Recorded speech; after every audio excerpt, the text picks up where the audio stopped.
Chapter 1, Episode 1 Escaping Death, by a Hair's Breadth. Clang. Clang. Clang. On a mountain peak, the sound of clashing metal echoed incessantly as two young men wielding longswords fiercely attacked each other. These two were none other than Leonard Steele, the senior disciple, and Samuel Cross, the seventh disciple of Harmony Gate. While the duel raged on, Samuel Cross suddenly shouted, "Senior brother, watch out." As soon as he finished speaking, his longsword trembled in his hand, forming a flower-like sword pattern before thrusting straight at Leonard Steele. Leonard Steele saw the move coming too fast and didn't dare to block it head-on. He quickly leaned sideways to dodge.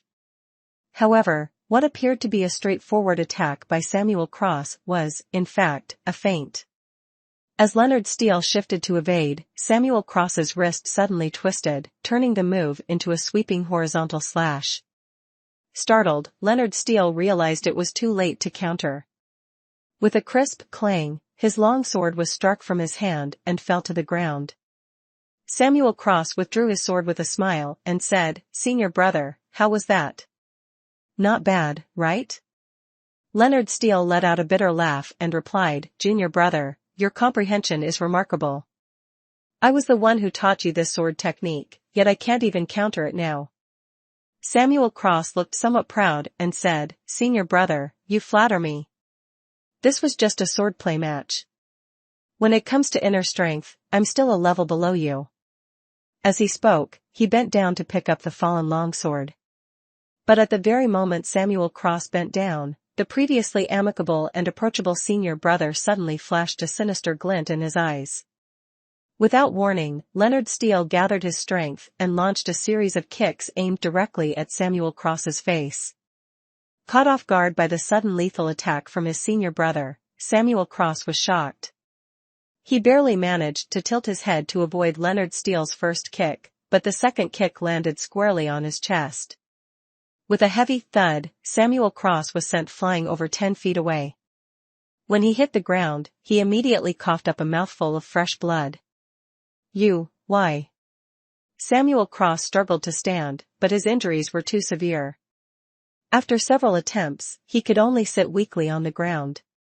Leonard Steele stared coldly at Samuel Cross and said, "Why? Don't you know?" As he spoke, the cold glint in Leonard Steele's eyes intensified, and he charged forward again, clearly intending to end Samuel Cross's life. Samuel Cross appeared to have no strength left to resist. But just as Leonard Steele closed in, Samuel Cross suddenly leaped up, wielding a tree branch in his hand and executing a move called Azure Rainbow Sword Talisman Treasure. Swish. A faint sound was heard as the tree branch in Samuel Cross's hand pierced Leonard Steele's chest. Unfortunately, a tree branch was no match for a longsword forged from refined steel. It only penetrated half an inch before snapping with a sharp crack under the pressure. Leonard Steele, however, retaliated with his signature Mandarin Duck double kick, landing 2 consecutive kicks on Samuel Cross. The impact sent Samuel Cross flying off the mountain peak, plummeting into the deep abyss below. Leonard Steele approached the edge of the cliff, gazing down into the abyss with a cold smile. "Junior brother, don't blame me. If you must blame someone, blame your extraordinary talent. With you in the sect, how could there ever be a place for me, Leonard Steele, in the future?" Samuel Cross heard Leonard Steele's words. He had wanted to say, "Leonard Steele, remember this. If one day I, Samuel Cross, survive and return, I will tear you to pieces and grind your bones to dust." Unfortunately, he couldn't speak. After taking 3 consecutive kicks to his chest's vital point, it was a miracle he wasn't dead on the spot. In his semi-conscious state, Samuel Cross struggled to turn his head, glancing at the mist-covered, unfathomable depths below the cliff. A bitter smile appeared at the corner of his mouth before he passed out. It was unclear how much time had passed. Suddenly, Samuel Cross, still unconscious, opened his eyes. The first thing he saw was a silk canopy adorned with cherry blossom tassels. A faint, enchanting fragrance wafted into his nose. Samuel Cross stared blankly at the silk canopy for a long time before recalling what had happened. He had gone to Back Mountain to practice swordsmanship with his senior brother, Leonard Steele, only to be kicked off the cliff by him. The moment Leonard Steele came to mind, Samuel Cross instinctively reached for his chest. He vividly remembered the 3 devastating kicks that had shattered his ribs and damaged his internal organs. Yet, when he touched his chest, the bones were not only intact, but there was no pain at all. Samuel Cross let out a relieved sigh, then chuckled bitterly to himself. Had it all been just a long dream? But then, where was he now? Samuel Cross tried to sit up. However, the moment he moved, he felt a wave of dizziness, and sharp pain radiated from his chest, which had previously felt fine. His heart sank, so he really had been injured. But then, just as Samuel Cross was lost in thought, a cool, feminine voice suddenly rang out near his ear, "Don't move. Unless you want your chest to split open." "Who are you? Were you the one who saved me?" Samuel Cross immediately turned toward the voice. But all he saw was a green stone table. There was no one in sight. "I'm here," the cool voice spoke again, this time much closer, almost beside the bed. Samuel looked down and immediately spotted a small, snow-white fox. The fox wasn't much bigger than a cat, with large, dark eyes, a fluffy tail, and something resembling a piece of ancient tree root in its mouth. Samuel Cross couldn't believe his eyes. He glanced around the room, then stared intently at the little fox in astonishment. Was it you speaking to me?" The small, snow-white fox leaped onto the bed with its hind legs, placed the tree root it had been holding onto the bed, and opened its mouth to speak. "If not me, then who?" Samuel Cross rubbed his eyes hard, then opened them again. The small, snow-white fox was still staring at him, its eyes seemingly filled with amusement. "This is blood jade ginseng. Eat it. Once you do, you'll recover." "Are you really talking?" Samuel Cross still found it hard to believe. He reached out, trying to touch the beautiful little fox, but the little fox nimbly jumped away and said, "Hurry up and eat. Once you're done, sleep. After you wake up, your wounds will heal." Samuel Cross sighed and replied, all right. I'll eat. I hope this isn't a dream." "A talking fox, this is the first time I've encountered one." As he spoke, he picked up something resembling a piece of ancient tree root in front of him, frowned, and swallowed it. The moment he swallowed the root, Samuel Cross immediately felt a wave of exhaustion wash over him, and he fell unconscious again. Ugh, he didn't know how much time had passed, but in his dazed state, Samuel Cross felt a splitting headache and couldn't help but open his eyes. As soon as he did, he was met with a snowy white sight. It was the small snowy white fox he had seen earlier, lying on his chest, with its tiny paws placed on both of his temples. Startled, Samuel Cross was about to speak, but the little snowy white fox spoke first. "Don't talk, don't move. It'll be over soon." Hearing this, Samuel Cross let out a bitter smile. As he was about to say something, a flood of unfamiliar and unknown information suddenly poured into his mind: yin-yang, 5 elements, cultivators, spirit beasts, demon clans, ghosts, spells, forbidden techniques, formation arrays. These complex and chaotic pieces of information surged into his consciousness like a torrential flood, overturning and submerging the world he once knew, so heavy that he could hardly breathe. The little fox spirit withdrew its paws. Clearly, all the information in Samuel Cross's mind had been transmitted by it. Once it removed its paws, the torrent of information stopped flowing in. However, Samuel Cross remained silent. After a long while, he let out a deep sigh and asked, "Are you a spirit beast?" The little fox spirit tilted its head, seemingly smiling. "Why don't you guess?" Samuel Cross sighed again and said, "Never mind. Regardless, you saved me. I'm very grateful to you." The little fox spirit also sighed and said, "I'm a fox spirit. Can't you tell? Follow me, follow me." As it spoke, it leapt off the bed. Samuel Cross sat up. He noticed that while his body had been bare before, this time he was dressed in a green fabric outfit. On the low table next to the bed lay the Harmony Gate disciple robes he had worn before.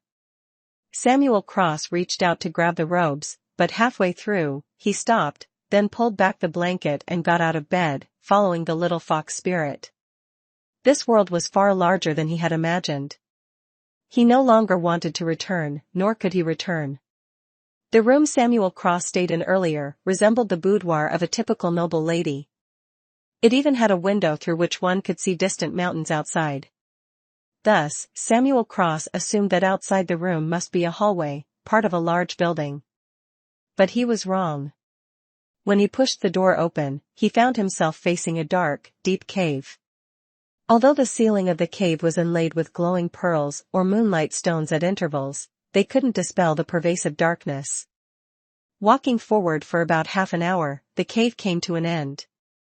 The little fox spirit, who was leading the way, stopped at the cave's end, staring blankly ahead to the right. There was a small cavern in that direction. The little fox spirit was fixated on something inside the cavern. Seeing this, Samuel Cross quickly stepped forward and followed her gaze. The small cavern was empty. No, on the wall of the cavern, there was an old painting, about 3 meters long and 1 meter wide. Its colors blended almost seamlessly with the cavern wall. It was unclear whether someone had painted directly on the wall or if the artwork had been affixed there for so long that it had merged with the surface. The painting was blurry, making it impossible to discern whether it depicted landscapes, animals, or people. A painting like this, what was so special about it? Samuel Cross couldn't help but lower his head to look at the little fox spirit. The little fox spirit continued to stare at the painting from afar, her eyes filled with a mix of longing, fear, and a faint trace of sorrow and unwillingness. Samuel Cross suddenly thought, could this painting be some sort of magical artifact or treasure? While he was pondering, the little fox spirit turned her head and said to Samuel Cross, "I saved you once, because I want you to free me from this cursed place." Samuel Cross nodded and replied, "Tell me. What do I need to do?" The little fox spirit said, "Do you see that painting? That is the atlas of mountains and rivers. More than half of my soul is sealed inside it. What you see now is just a small fragment of me." ##### Chapter 2, Section 2, Fox Spirit. Samuel Cross nodded again and asked, "What should I do?" The little fox spirit replied, "The atlas of mountains and rivers seems to be a treasure of your human race. I don't know why it was abandoned here. Years ago, I accidentally discovered this treasure and tried to claim it, but instead, I was sealed by it. I believe this treasure can only be claimed by someone of your kind." Samuel Cross nodded and said, "I understand." As he spoke, he prepared to step into the cave. Seeing this, the little fox spirit hesitated slightly and then spoke, "Wait." Samuel Cross asked, "Wait for what?" The little fox spirit didn't answer. Instead, her body emitted a flash of light, and she transformed into a young woman in her early 20s. Her eyebrows were as if painted with ink, her eyes like the waters of autumn. Her red lips were slightly pursed, exuding a mix of anger and joy. Just standing there casually, she radiated an unparalleled beauty capable of captivating nations. Samuel Cross was momentarily stunned by her breathtaking appearance. He forgot who he was, why he had come, and where he was going. He couldn't think of anything else, he only wanted to keep gazing at her, just a little longer. The young woman didn't look at Samuel Cross. Instead, her fingers moved in a series of intricate gestures, and a small white glimmer of light appeared before her. Initially, the light was no larger than a fingertip, but it gradually grew brighter and larger. By the time she stopped her hand movements, the light had transformed into a glowing orb, slightly larger than a fist. "Go," she commanded softly. With a push, the orb of light shot forward with a sharp whoosh, striking Samuel Cross. His body lit up briefly, enveloped in a layer of luminous radiance. The young woman urged, "Quickly. Go in now. This is more than half of my spiritual energy. If the atlas of mountains and rivers reacts in any way, this glow can shield you for a short while." Startled by her firm tone, Samuel Cross's body trembled slightly as he snapped back to reality. Hastily averting his gaze from her, he strode into the cave. Atlas of mountains and rivers? Samuel Cross murmured, reading the inscription on the scroll before him. Outside the cave, he hadn't felt anything unusual, but upon stepping inside, a sudden surge of desire arose within him, a desire to claim the scroll as his own. Without hesitation, he reached out to grab it. Sizzle. The moment Samuel Cross's fingertips touched the Atlas of mountains and rivers, the area he touched lit up with vibrant colors. The vivid hues spread across the scroll like ink in water. What had once been a dark, nearly indistinguishable painting blending into the cave wall transformed within moments into a vivid, lifelike masterpiece. The painting depicted a clear blue sky with fluffy white clouds, towering mountains, and lush green forests. Birds flitted through the air, and animals darted among the trees. Samuel Cross could even hear the chirping of birds and smell the faint fragrance of flowers. Swish. The Atlas of mountains and rivers was peeled off the cliff by Samuel Cross. The once dim painting not only regained its vibrant colors but also restored itself completely, transforming into a scroll. The woman who had transformed from the little fox spirit had been tensely watching Samuel Cross's actions. When she saw him remove the painting from the cliff, she almost burst into tears. Nearly 1,000 years of suffering and waiting, was it all for this person standing before her? Could she finally leave this dark, damp place? I've obtained the Atlas of mountains and rivers. What's the next step? Samuel Cross turned and smiled at the woman. The woman said, "You just need to, poof." She had only spoken halfway when, with a sudden poof, she reverted to the little fox spirit form that Samuel Cross had encountered earlier. The little fox spirit smiled bitterly and said, "I can't maintain my human form anymore. My magic is completely depleted. However, I can still talk like this. Oh, by the way, my name is Selena Fox. What's yours?" Samuel Cross was momentarily stunned before letting out an awkward laugh. How careless of him. This person had saved his life, and yet he hadn't even told her his name. Immediately, Samuel Cross bowed and said, "I am Samuel Cross." "Thank you, miss, for saving my life." Samuel Cross? Alright, Samuel Cross, listen to me. Now, immediately, leave this place at once. Samuel Cross was startled and asked, "Leave here? What about you?" The little fox spirit shot him a sideways glance and said, "What a silly question. My main soul is still inside the Atlas of mountains and rivers. Naturally, I'll go with you." And so, Samuel Cross carried the little fox spirit and the Atlas of mountains and rivers as they left the cave. Yes, just like that. Your breathing technique is becoming more refined. Unfortunately, I don't know the cultivation methods of human practitioners, so for now, you can only rely on breathing techniques to increase your magical power. If you can find some spiritual herbs, they could assist in your cultivation. Under the moonlight, Selena Fox, still in her little fox spirit form, was explaining the cultivation method to Samuel Cross. Samuel Cross opened his eyes and said, "Selena, teach me another spell, will you? Just knowing the fireball technique is too limiting." The little fox spirit shook her small head and said, "Your current level of cultivation is too low, and your magical energy is insufficient. Other spells wouldn't suit you. If you overexert your magical energy by casting spells, it could damage your meridians." Samuel Cross nodded and said, "All right. By the way, earlier you mentioned releasing your soul from the Atlas of mountains and rivers. How exactly can that be done?" Little Fox Spirit shook her head and said, "I'm not entirely sure.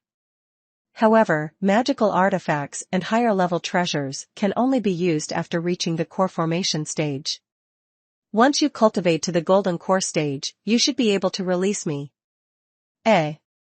There's demonic energy over there. I'll go check it out, you get ready." With that, Little Fox Spirit's figure flickered and darted into a distant cave. Samuel Cross stared intently at the cave. Suddenly, a white flash appeared at the cave's entrance, and a snow-white fox dashed out. Chasing after it was a massive black serpent as thick as a water barrel. The little fox was, of course, Selina Fox. Samuel Cross waited until their figures disappeared, then immediately drew the short blade at his waist and rushed into the cave in a few swift steps. The cave was pitch dark inside. Samuel Cross took out a moonlight stone from his chest and threw it forward.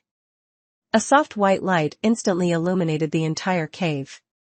The cave was large but not deep, shaped like a narrow-mouthed ceramic jar.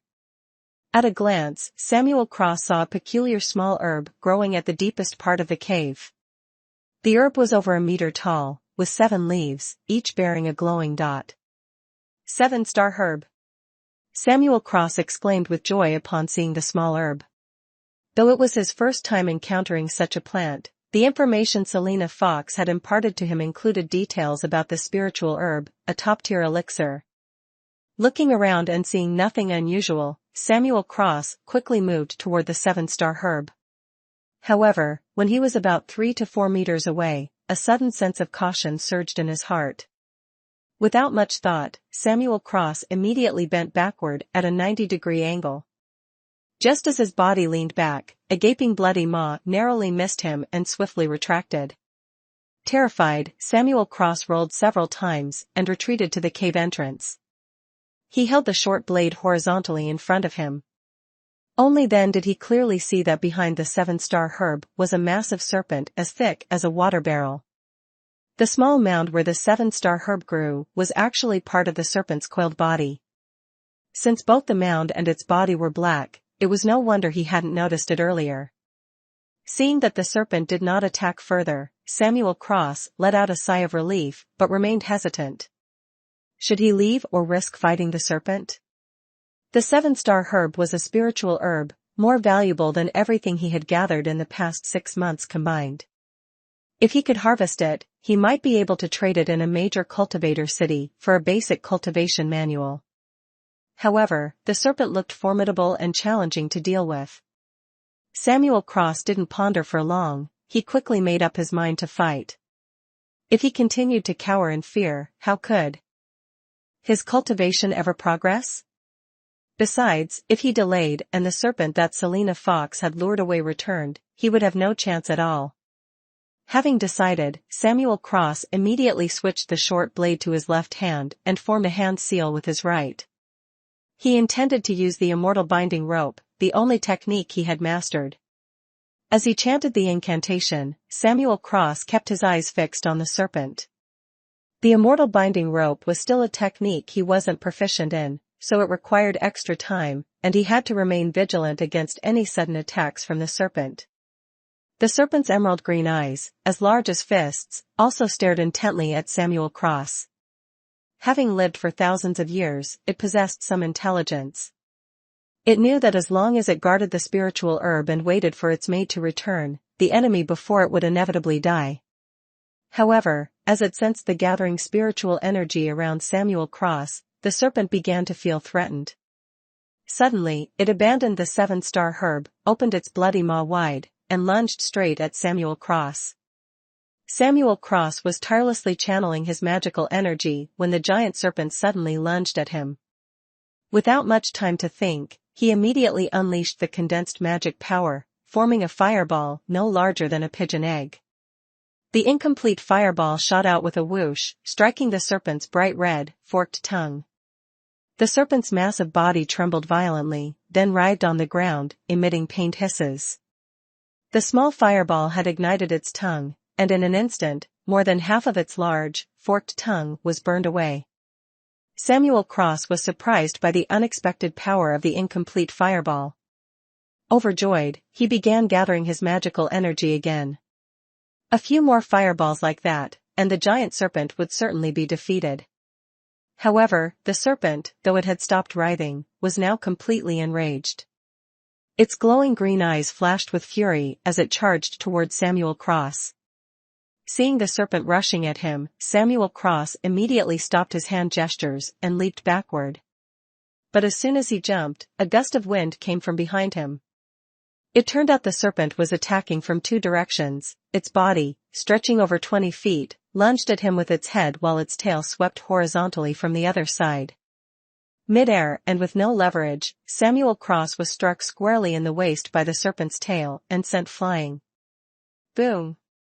A loud crash echoed as Samuel Cross collided with the cave wall.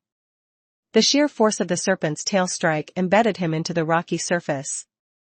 He felt a sharp metallic taste in his throat and spat out a mouthful of blood. Chapter 3, The Third Encounter, A Cultivator. The serpent showed no signs of relenting, quickly turning back to charge at Samuel Cross again. Gasping for breath, he struggled free from the cave wall and sprinted toward the cave entrance. Samuel Cross knew full well that he could not match the serpent's physical strength, and with another serpent possibly returning at any moment, the 7-star herb was not worth his life. Escaping was the only option. The serpent, noticing Samuel Cross's direction, immediately understood his intent. It coiled its massive body and darted toward the cave entrance, its length allowing it to block the exit before Samuel Cross could reach it.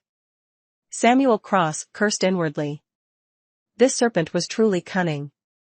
Being trapped in the cave would eventually lead to his demise, especially with another similar serpent potentially returning.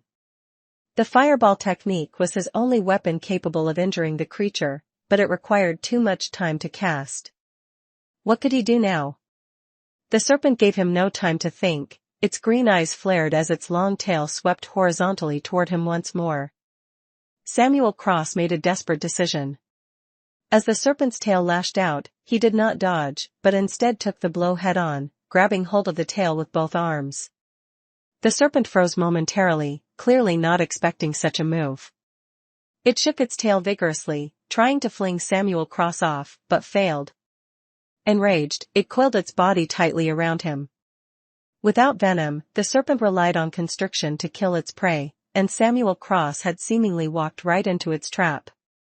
The serpent's coils tightened with each passing moment, and Samuel Cross's face turned a dark shade of purple. His mind raced. Hurry! Faster! Despite being trapped in the serpent's crushing grip, Samuel Cross was channeling his magical energy.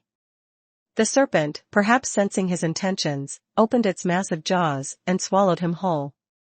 As Samuel Cross was swallowed, the serpent's body swelled to accommodate him. Satisfied, the serpent prepared to return to guarding the 7-star herb. Just then, a loud shout echoed from within its belly, fireball technique. Boom! The massive body of the giant python instantly exploded as Samuel Cross activated his fireball technique. Like an overinflated leather ball, its body expanded before a torrent of flames burst from its mouth and nose, quickly engulfing its enormous form. The giant python struggled and writhed in agony, its oily skin burning fiercely, releasing a fragrant aroma while emitting wisps of white smoke. In the span of half an incense stick's time, the python's body was reduced to ashes. Samuel Cross cut through the snake's charred skin and crawled out. To ensure the power of his fireball technique, he had focused his energy for a long time. Fortunately, carnivorous snakes swallowed their prey whole, otherwise, he wouldn't have emerged unscathed. Looking at the remnants of the snake's skin on the ground and a piece of its white skull, about the size of a child's fist, Samuel Cross ignored his exhaustion and pain. He quickly gathered his belongings and limped toward the 7-star herb. There was no time to waste, another giant python could return at any moment. Digging out the 7-star herb along with a large clump of soil beneath it, Samuel Cross staggered out of the cave. How did you end up like this? A surprised voice rang in Samuel Cross's ear. Selena Fox had returned, seemingly having shaken off the giant snake that had been chasing her. Samuel Cross gave a bitter smile. It's a miracle I made it back alive. There were 2 giant pythons in that cave. You only lured one away, and I almost lost my life dealing with the other. Selena Fox was startled. 2 of them? Then she added with concern, in that case, the herbs in that cave must be extraordinary. Samuel Cross smirked triumphantly and pointed to a pile of items in the distance, a large piece of snakeskin, a fragment of white skull, and the 7-star herb with its speckled leaves. The moment Selena Fox saw the 7-star herb, her eyes lit up. As expected, it's something valuable. Samuel Cross chuckled. I was planning to trade it for spirit stones, maybe to buy a basic cultivation manual. If I can exchange it directly, that would be even better. Selena Fox shook her head. No trading. No trading. Quickly, take out the Atlas of Mountains and Rivers. Though puzzled, Samuel Cross complied and retrieved the Atlas of Mountains and Rivers. Selena Fox took the scroll, opened it, and immediately grabbed the 7-star herb, dashing straight into the painting. Samuel Cross was momentarily stunned as he saw Selena Fox's figure appear inside the scroll. She dug a hole in the ground depicted within the painting, planted the 7-star herb, and watered it with crystal-clear spring water. After completing everything, Selena Fox's figure shimmered and reappeared before Samuel Cross. Coming back to his senses, Samuel Cross hurriedly asked, "How can you enter the painting? And what about me? Can I go in too?" He grabbed the scroll and placed it over his head. Selena Fox giggled. You're so amusing." After laughing for a while, she explained, "This is an immortal treasure, so naturally, I can enter. Your cultivation level is too low. Once you reach the golden core stage, you should be able to enter as well. But taking items out isn't a problem. For example, the 7-star herb I just planted, anything placed inside, you can retrieve." Samuel Cross was skeptical. "You're not just trying to preserve the 7-star herb for longer, are you?" Selena Fox nodded. Exactly. The Atlas of Mountains and Rivers is an immortal treasure capable of sealing all things. It already contains countless spiritual mountains and rivers, with spiritual energy so abundant it's beyond your imagination. By planting this spiritual herb, it will bear seeds in just a few days. Overjoyed, Samuel Cross lifted Selena Fox and exclaimed, "I was just worrying that a single spiritual herb might not be enough to trade for a cultivation manual. But if it can grow more, I'll surely have enough for the manual."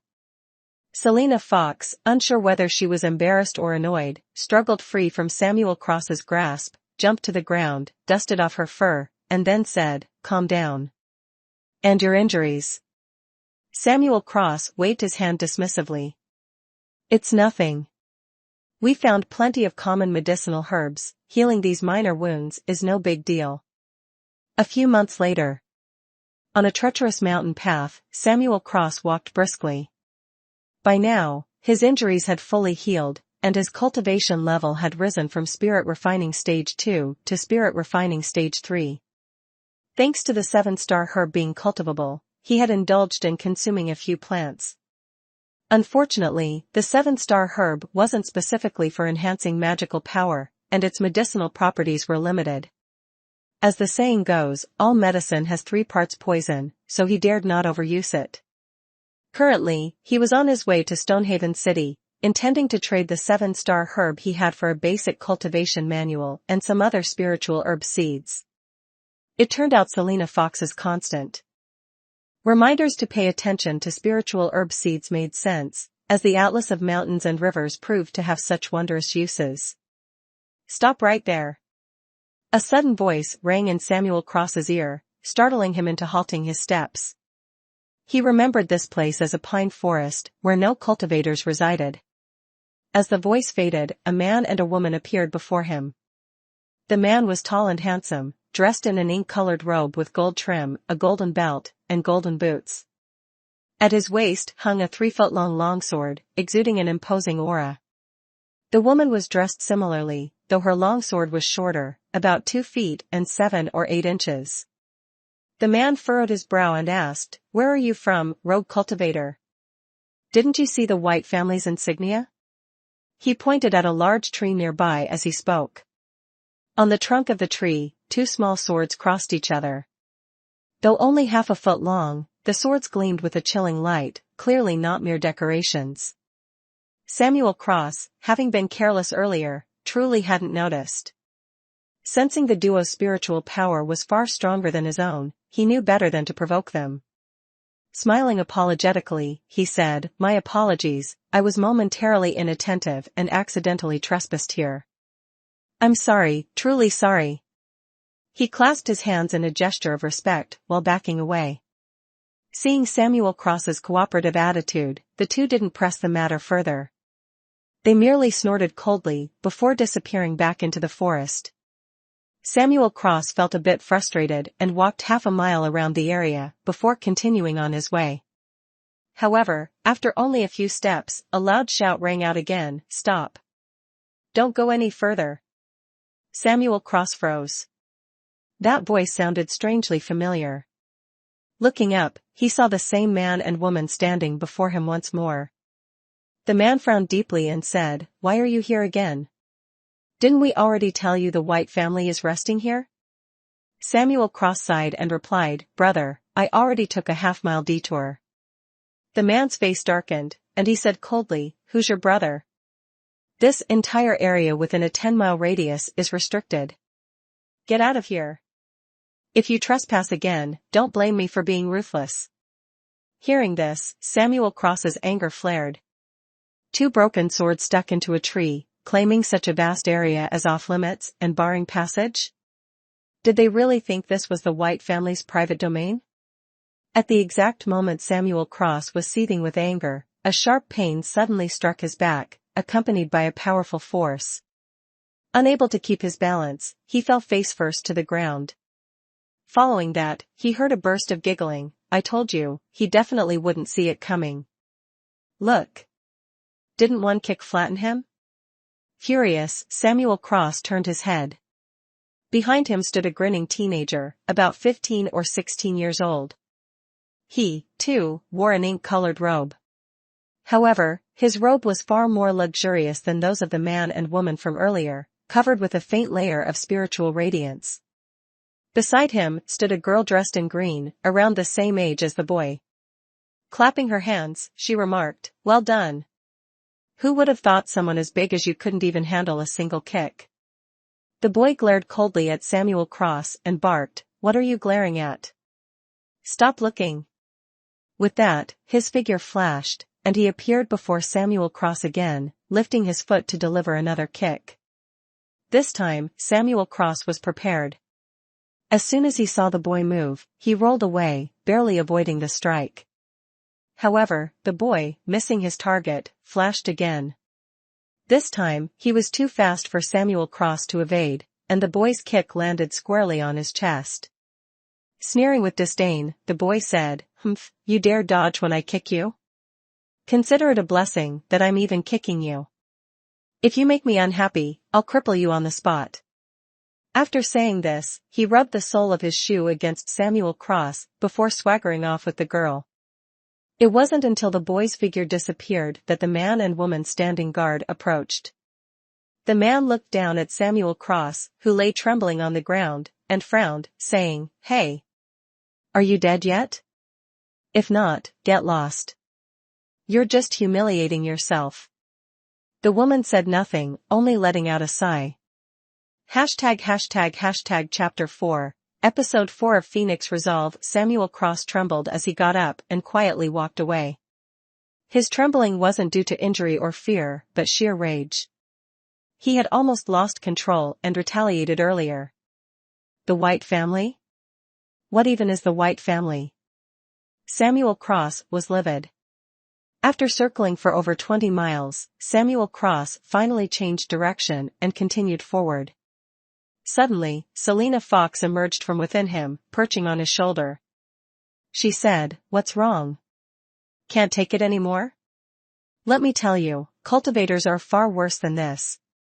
Some even kill people without reason. Getting kicked a few times is nothing, consider it a glimpse of the true nature of cultivators." Samuel Cross suddenly laughed and said, "Don't worry. I can handle it. After all, it's my own fault for having weak spiritual power. I just didn't expect Selena to comfort me. I always thought you didn't care about anything other than my cultivation level." Selena Fox blushed. Fortunately, she was currently in her fox form, so Samuel Cross couldn't see it. She chuckled softly and said, "Don't make me sound so heartless. If I still had my spiritual power, I'd have wiped out arrogant people like that with a wave of my hand long ago." Stonehaven City looked no different from a mortal city at first glance, but those coming and going were all cultivators. As soon as Samuel Cross entered the city, he headed toward West City. He had been to this city several times before and was already familiar with the roads. Unity Hall was an ordinary pharmacy located in West City. Its shopkeeper, surnamed Carter, was a middle-aged cultivator at the 5th level of spirit refining. When Samuel Cross lifted the curtain and walked in, Carter was busy recording accounts. Without saying a word, Samuel Cross casually sat down on a bamboo chair, picked up the teapot on the table, and poured half of its contents into his mouth. Shopkeeper Carter smiled. He recognized Samuel Cross, the young man with a bit of boldness. Though his cultivation level was low, he always managed to find medicinal herbs that grew symbiotically with fierce beasts. "What has he brought this time?" Putting down his pen, Shopkeeper Carter chuckled and said, "Little colt, what good stuff have you brought this time?" Samuel Cross nearly spat out his tea. His face turned red as he coughed a few times before saying, "Cough, cough. You old man. Didn't I tell you not to call me Little Colt? My surname is Cross. Do you still want to do business or not?" As he spoke, he pulled a cloth bundle from his chest and tossed it to Shopkeeper Carter.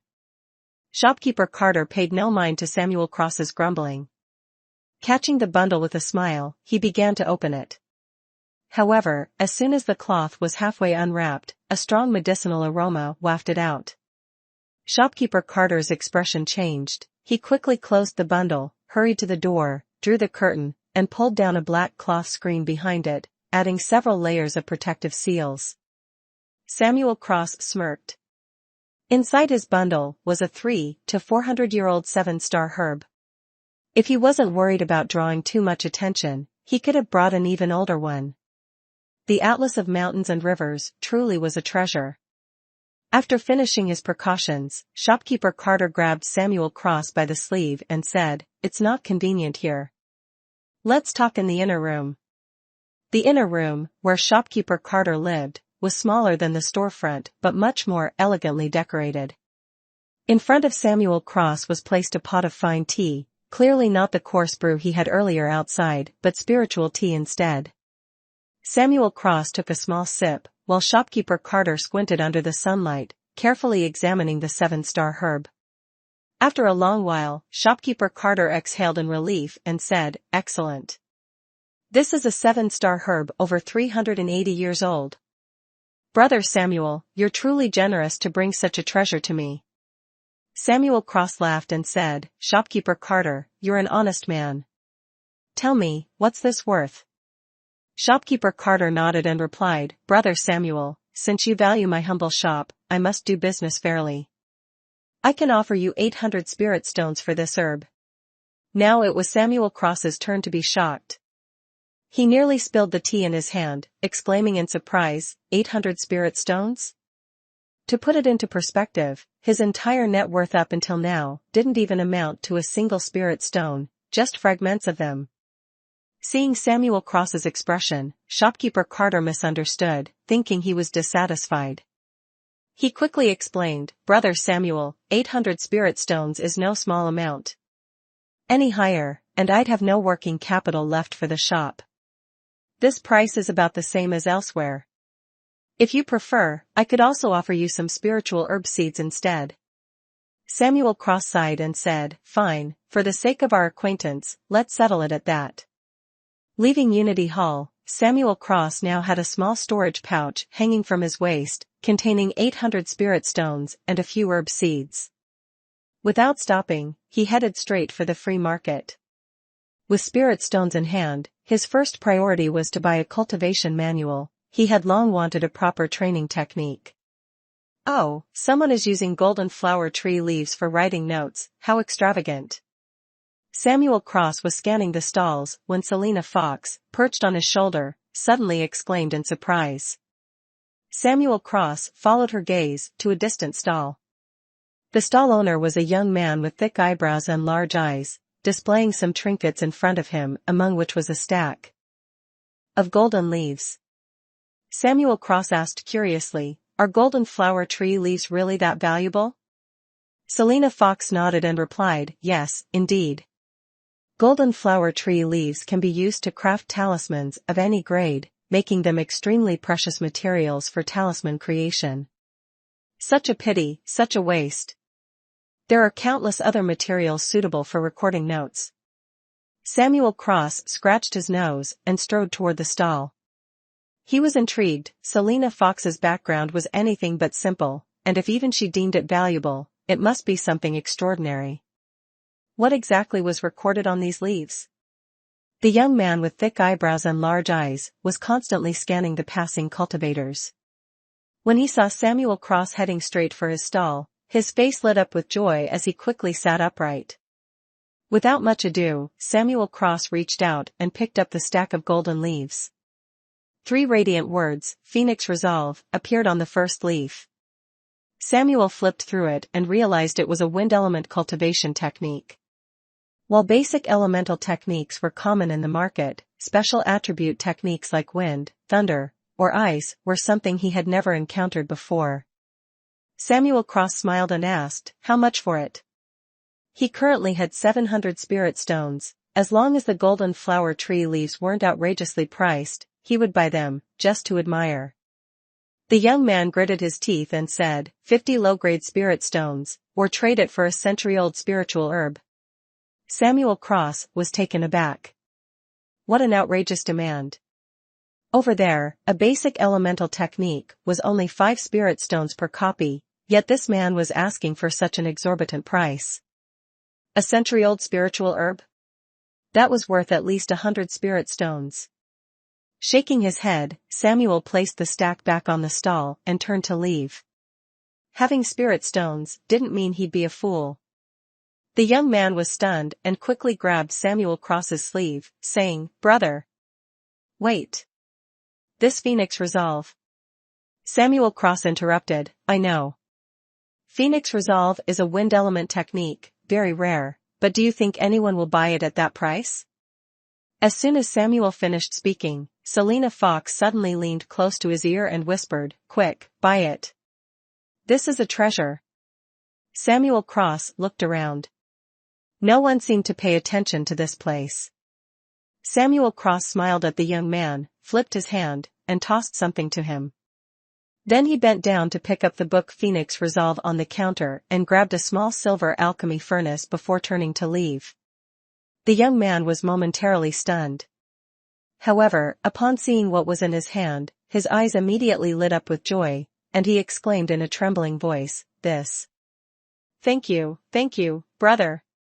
As he uttered the last 2 words, his voice choked up, but by then, Samuel Cross had already disappeared into the crowd. The young man stood frozen for a while, then suddenly began to quickly pack up the items on the counter and dashed off in a certain direction. Back in the hotel room, Samuel Cross flipped through the pages of Phoenix Resolve while speaking to Little Fox Spirit. "I must say, Selina, this technique doesn't seem all that special." Selina Fox, who was also examining the book, replied, "Turn it over. Look at the back." Samuel Cross followed her instructions and closed the book. It was merely a stack of leaves, and the backside revealed nothing unusual. Feeling puzzled, Samuel Cross watched as Selina Fox extended a small paw and pressed it against the back of the leaf. From the pressed spot, the leaf emitted a ring of light, and gradually, words began to appear. "One must act diligently, laboring day and night without rest, consuming for 3 years to achieve lightness and distant travel. Unaffected by fire or water, capable of existence or erasure, living in eternal joy without worry. When perfected, it emerges from the valley, ascending a mere inch to divine heights." Selina Fox explained, the mantra of Phoenix Resolve was added later. This leaf actually records a profound magical technique. On top of this technique, a rare type of sealing rune has been drawn. These pages can essentially be considered a collection of talismans. Samuel Cross eagerly asked, "What kind of magic does it record? Can you tell?" Selina Fox shook her head and replied, "I can't discern it. But being hidden so carefully, it's certainly not something trivial. At that moment, the words on the back of the leaf gradually faded, eventually disappearing completely, leaving only the veins of the leaf visible. Samuel Cross didn't dwell on it and stored Phoenix Resolve away. He then took out a large sack filled with medicinal seeds, floral vine, emerald grass lamp, hyacinth. Samuel Cross examined a formula, checking each type of seed carefully. Finally, he found that he had all the ingredients needed for a pill called the 7-star elixir. Overjoyed, Samuel Cross knew that having just one successful formula was enough. He aimed to refine pills and use them for his cultivation. Unfolding the atlas of mountains and rivers, Selena Fox instinctively understood Samuel Cross's intentions. She sorted the seeds and began planting them. Meanwhile, Samuel Cross picked up a book titled Essentials of Fire Control and started reading. Both alchemy and crafting required fire. This book introduced common techniques for alchemy and crafting, even including rune techniques at the end. Although it had cost Samuel Cross 500 spiritual stones, he still felt it was well worth the price. #### Chapter 5, the 5th episode, a major event.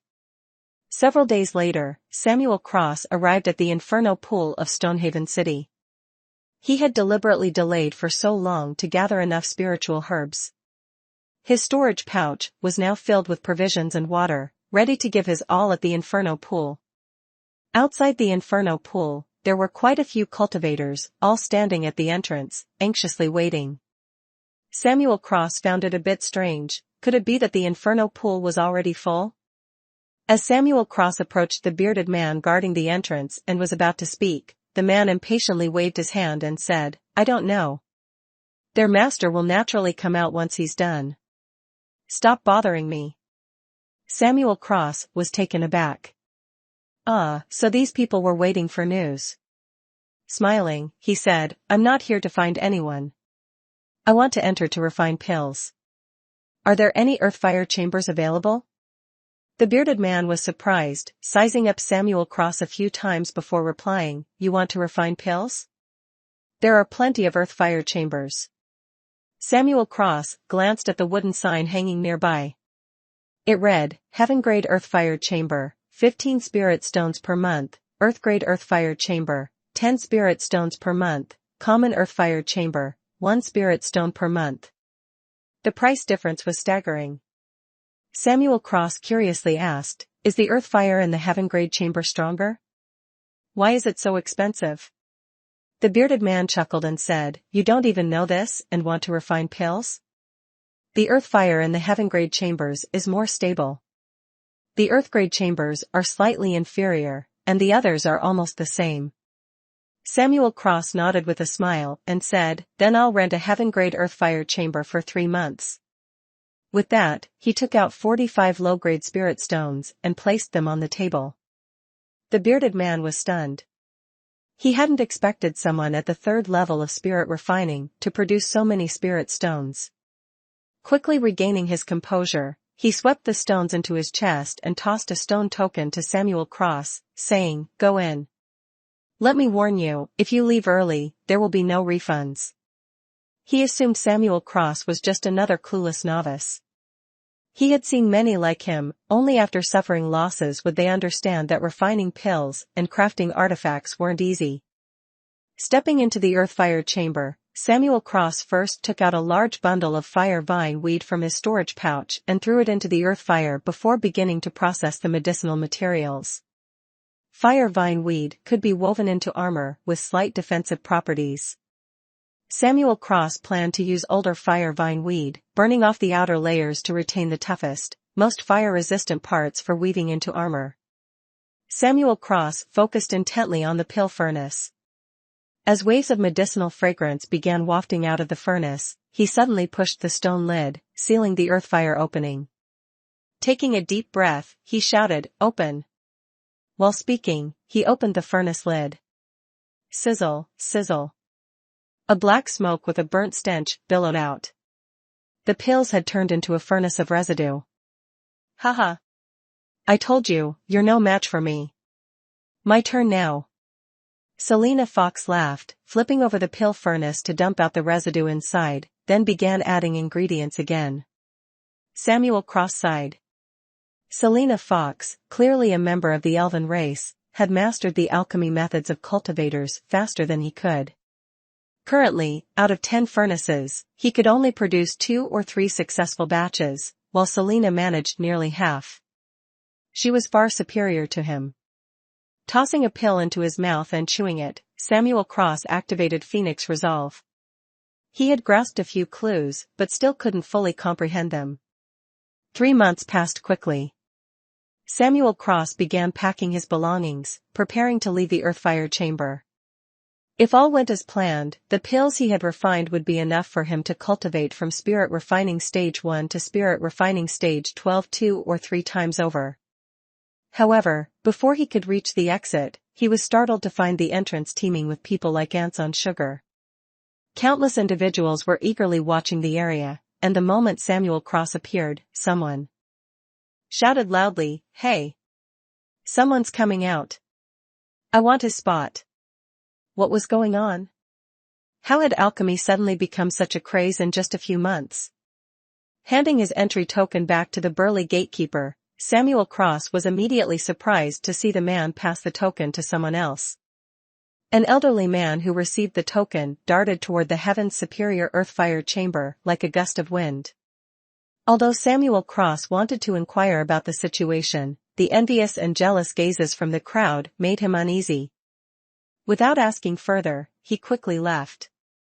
Stonehaven City was shrouded in a tense atmosphere.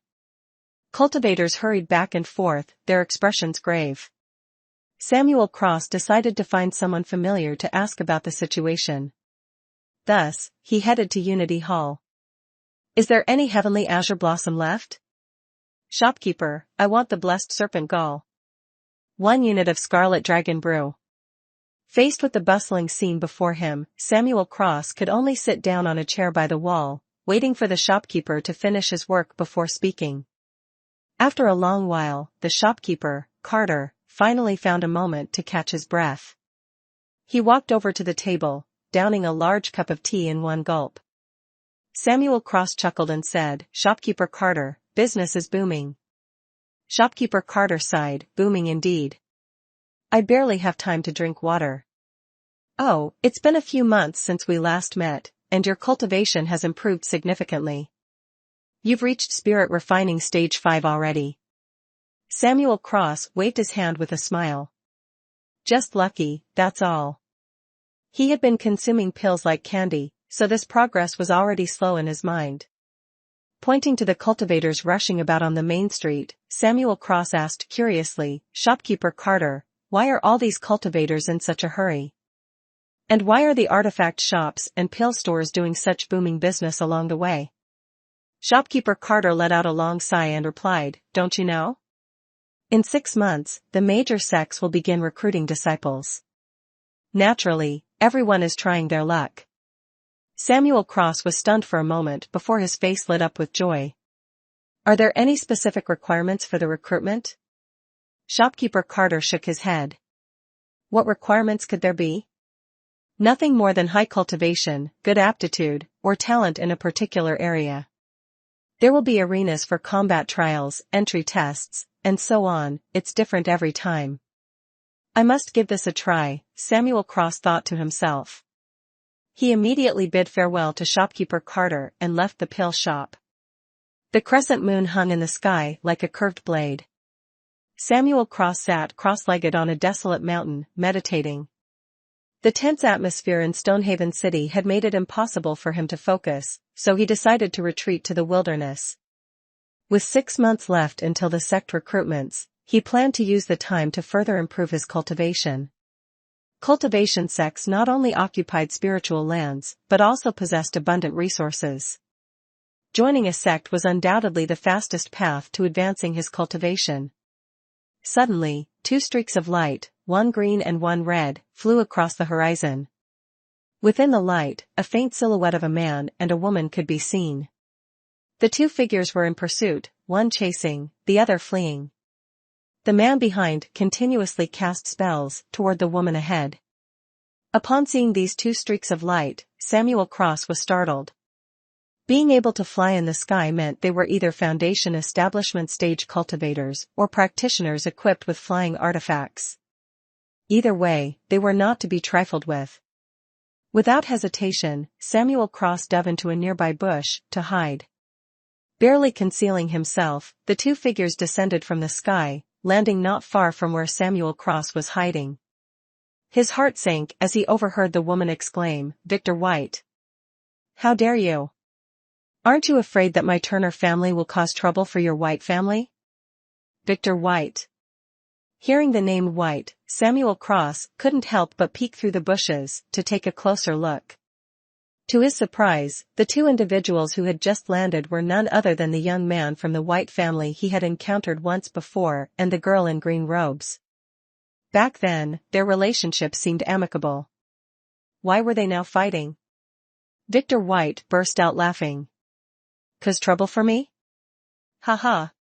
Ha ha. Your Turner family's guards clearly escorted you from my White family's estate this morning.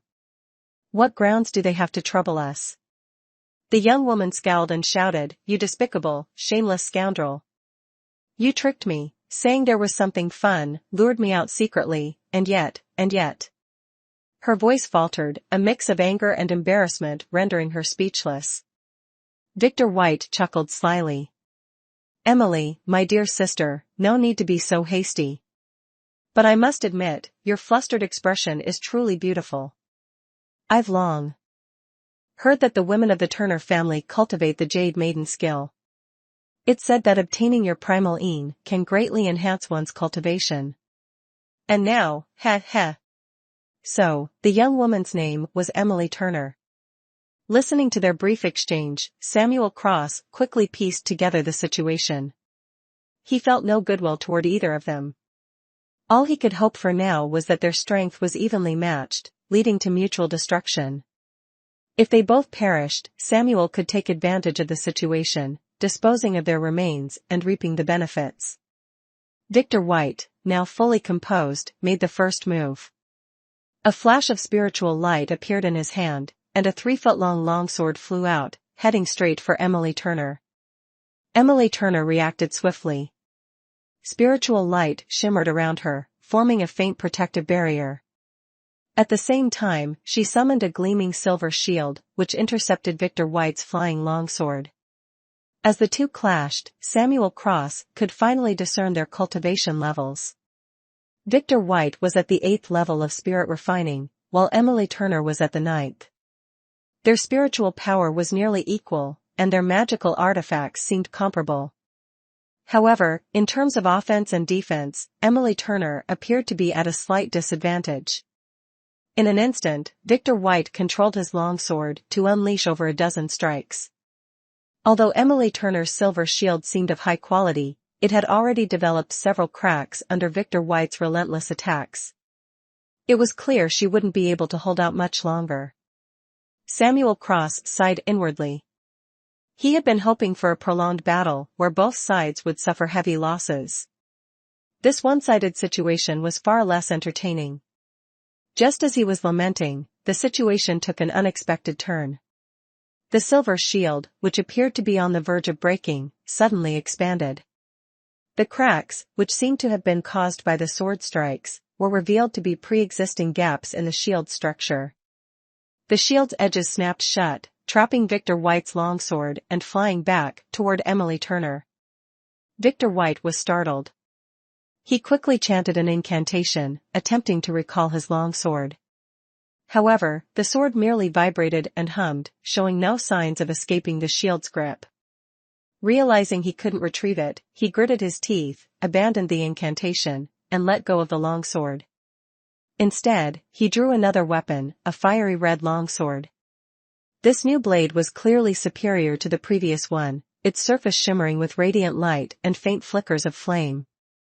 Emily Turner, who had just shown a glimmer of relief, turned pale upon seeing the fiery longsword in Victor White's hand. She immediately abandoned her silver shield and summoned a pale blue longsword. This blade, shimmering like liquid waves, seemed to be made of pure water. The two weapons were clearly natural opposites. Chapter 6, The Sixth Encounter, Unforeseen Calamity.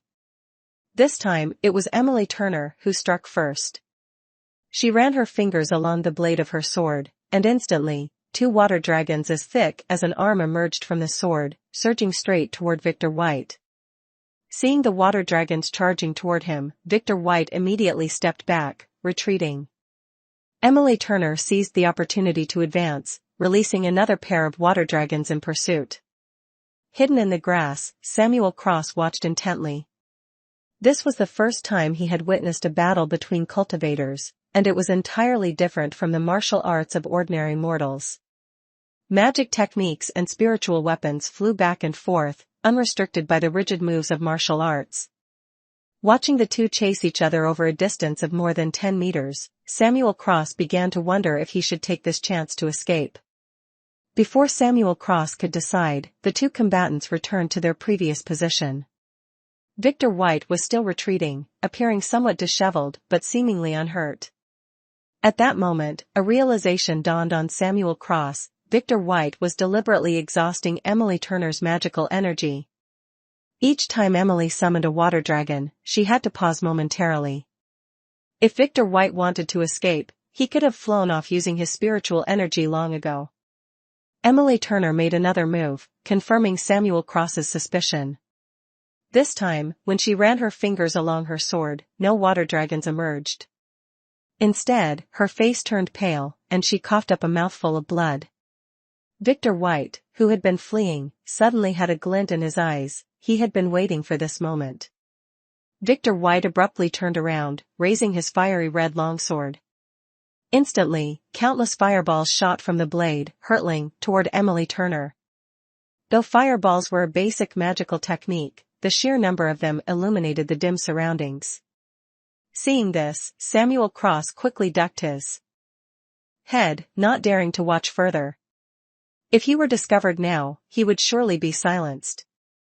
Emily Turner gripped the hilt of her sword with one hand and the blade tip with the other, using the frost crystal blade to shield herself. Strangely, even though she couldn't activate her protective energy barrier, she managed to fend off the onslaught of fireballs with the frost crystal blade. As the fireballs approached within a meter of her, they instantly evaporated, leaving no trace.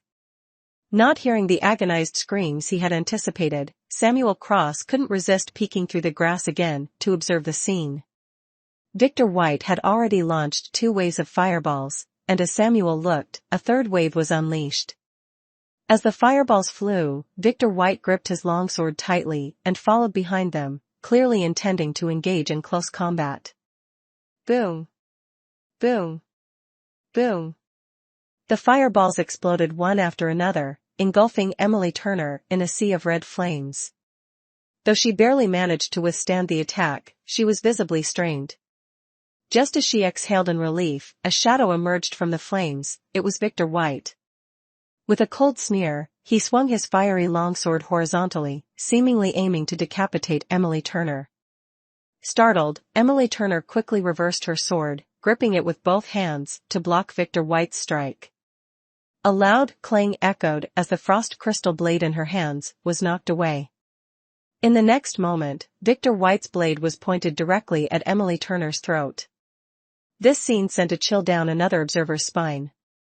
The frost crystal blade, knocked away, was now hurtling straight towards Samuel Cross's hiding spot. Judging by its trajectory, if he didn't move, it would surely strike him. Gritting his teeth, Samuel Cross shifted to the side, praying that the two combatants wouldn't notice the commotion on his end.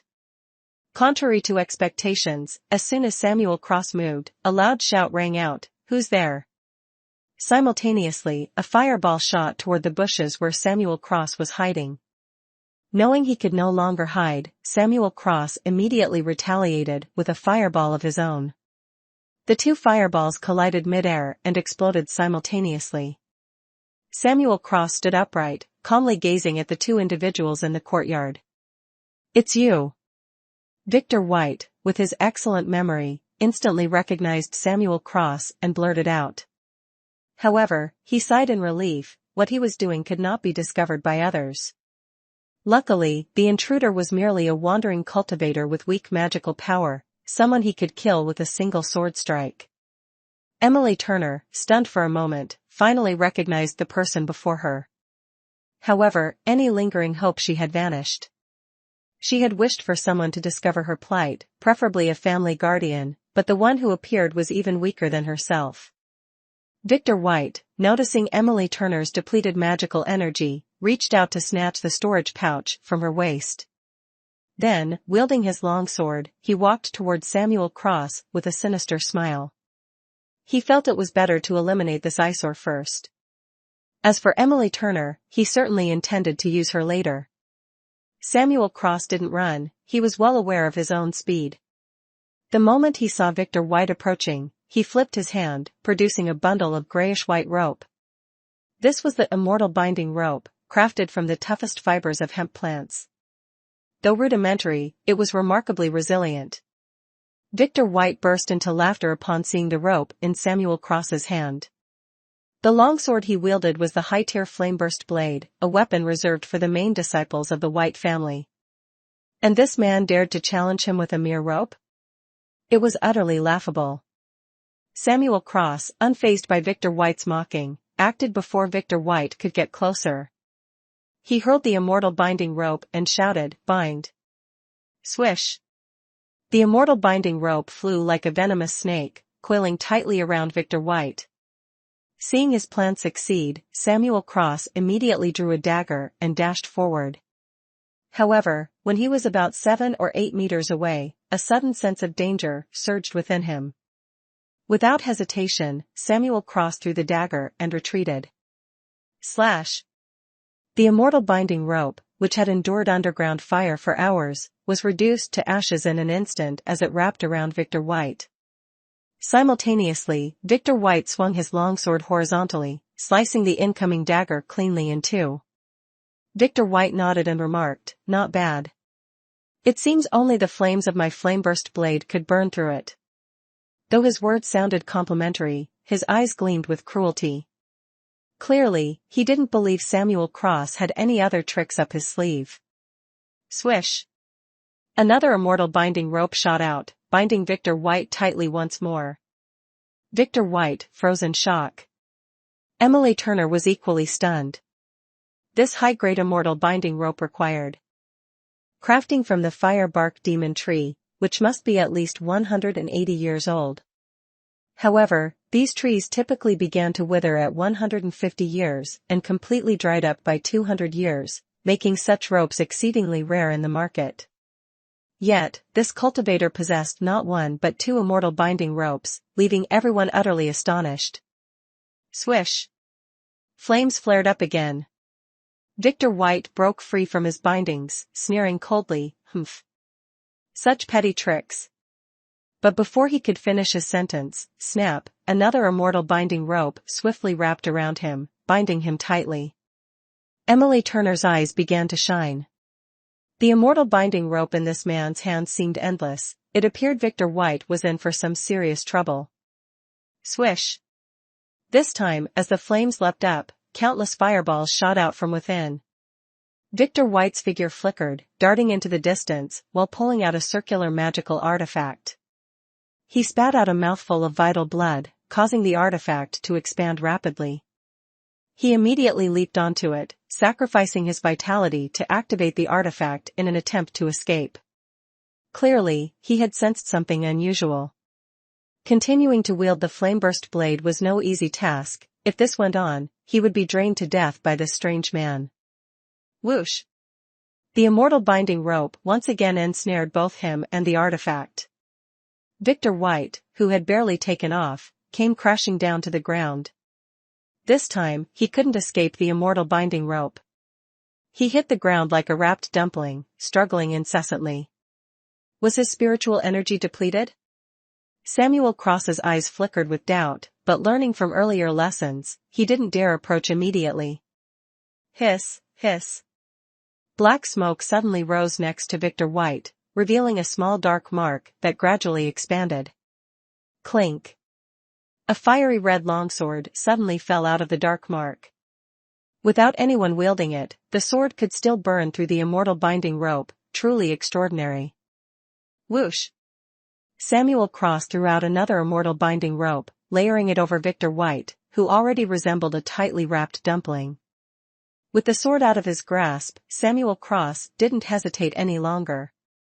He leaped onto Victor White and raised his fist. Thud. He punched Victor White squarely. Before his fist could land, a thin barrier shimmered into existence on Victor White's face, blocking the blow. Samuel Cross froze momentarily, but quickly resumed his assault. Thud. Thud. Thud. Over 10 punches rained down, yet the thin barrier continued to emit a faint glow, unbroken. Don't waste your energy. That defensive garment he's wearing is top grade. It automatically protects its wearer. You could punch him until tomorrow, and you still wouldn't break through his defenses, Emily Turner suddenly interjected. Automatically protects its wearer? Samuel Cross paused, contemplating for a moment before turning toward a nearby bush. There lay a pale blue longsword that had been knocked away by the woman earlier. He didn't dare use the fiery red longsword, but figured the pale blue one seemed more approachable. Seeing Samuel Cross return holding the pale blue frost crystal blade, Victor White's expression changed drastically. Who are you really? How can you wield her frost crystal blade? Both the frost crystal blade and the flameburst blade were highly unique, akin to life-bound treasures. Once forged, they could only be used by their original owners. Emily Turner was still alive and well, how could he possibly wield her sword? Emily Turner was equally astonished, even more so than Victor White. The frost crystal blade in this man's hand showed no signs of resistance, it seemed even more obedient than when it was in her possession. Samuel Cross glanced at the pale blue sword in his hand and remarked, "This is the frost crystal blade?" "No, calling it the azure wave sword feels more fitting, it shimmers like rippling waves." Just then, Emily Turner suddenly cried out in alarm, "Watch out!" Samuel Cross stood frozen, a sudden wave of scorching heat surged from his side. The fiery red longsword on the ground suddenly sprang up, shooting straight toward his chest. The speed was so fast that Samuel Cross had no time to defend. Snap! A slender hand appeared beside Samuel Cross, 2 delicate fingers effortlessly pinching the tip of the fiery red sword. It was Selena Fox who emerged, casually picking up the fiery red longsword and chuckling softly, "Humph. Now you understand, don't you? Never let arrogance blind you in a fight."